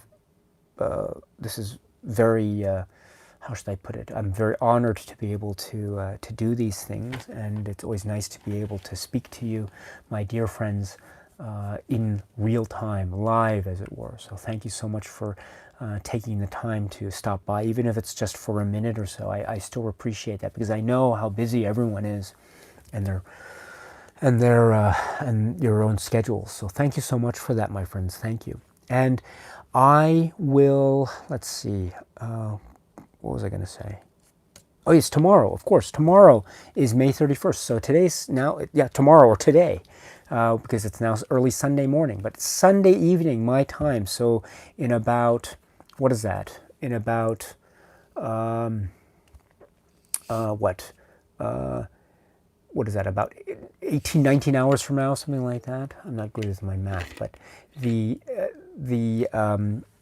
film that we will be discussing is, what is it? Living Daylights. The Living Daylights is the film that we'll be discussing in several hours from now. And so if you want to join us live, you can, of course, join us for a discussion of The Living Daylights, which is, this is the DVD right here. And so we're switching tracks a little bit. Still a very entertaining work, but it's a James Bond film. And so, excuse me. And so I hope to see some of you there as well, if you're interested to talk about James Bond and Timothy Dalton and The Living Daylights.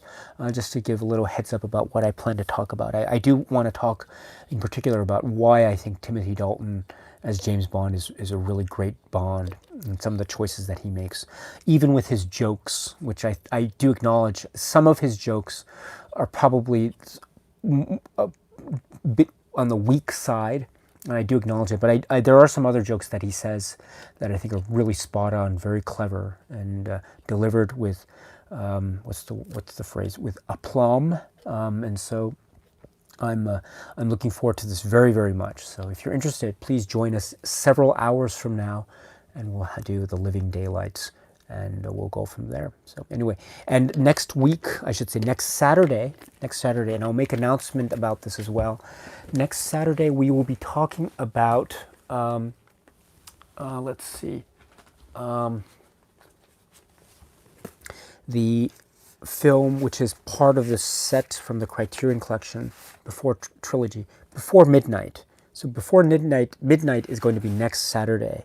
So this will be the third and, I guess, final film in this discussion of the trilogy.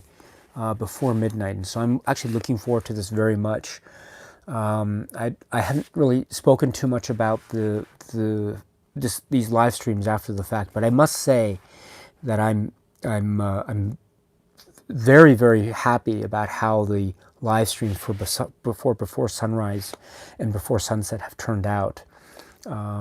I don't want to sound like I'm bragging. I hope I don't sound like I'm bragging, but I don't mean it that way. But what I mean is that I'm very I feel like I was able to say, for the most part anyway, the things that I really wanted to say about these films for the longest time, and I was never able to express them fully before. And so I was so honored to be given the chance to be able to express what it is I've been thinking about in terms of these films for the longest time. And so I'm just so happy and grateful for the opportunity that you've given me, and I hope to just conclude that with a discussion of this film. And I have a lot of things that I feel like I want to get off my chest with respect to this particular film, because it's a very involving work, and it's such a good film. Anyway, so I look forward to that next week. But once again, tomorrow, Sunday, May 31st, 11 p.m. Tokyo time, The Living Daylights. And what is that? June 6th, Saturday, June 6th at 11 p.m. Tokyo time will be before midnight. So I look forward to seeing you there. I hope to see you. If not, if you can't make it, that's fine. Again, I apologize. I couldn't accommodate your schedule, but I hope you can understand it's this whole thing with time difference and everything. And also, I have my own family schedule such that the easiest time for me to do these is actually at night when the family is asleep. So, and I have the house essentially to myself because my family is sleeping in the next room, and I can just talk until 2 a.m. or so, and so that's really nice. So anyway, my friends, I will be what's the phrase? Yes, I'll be seeing you, and I'll see you in several hours from now, and we'll be talking about The Living Daylights. But once again, thank you very much, and if anyone out there happens to find a sweater that is similar to the one that was worn by Victor Spinetti in the film A Hard Day's Night, please let me know. I've been looking for one of those for the longest time. And but in any event, my friends, other than that, please be happy and healthy and well, and please continue to take very good care of yourselves during these times. Really, really take very good care of yourselves. Stay safe and stay healthy, and just be well. Okay, really, be well, and because that is the most important thing. And I'll see you very soon. All right, thank you very much, my friends, as always, and cheers.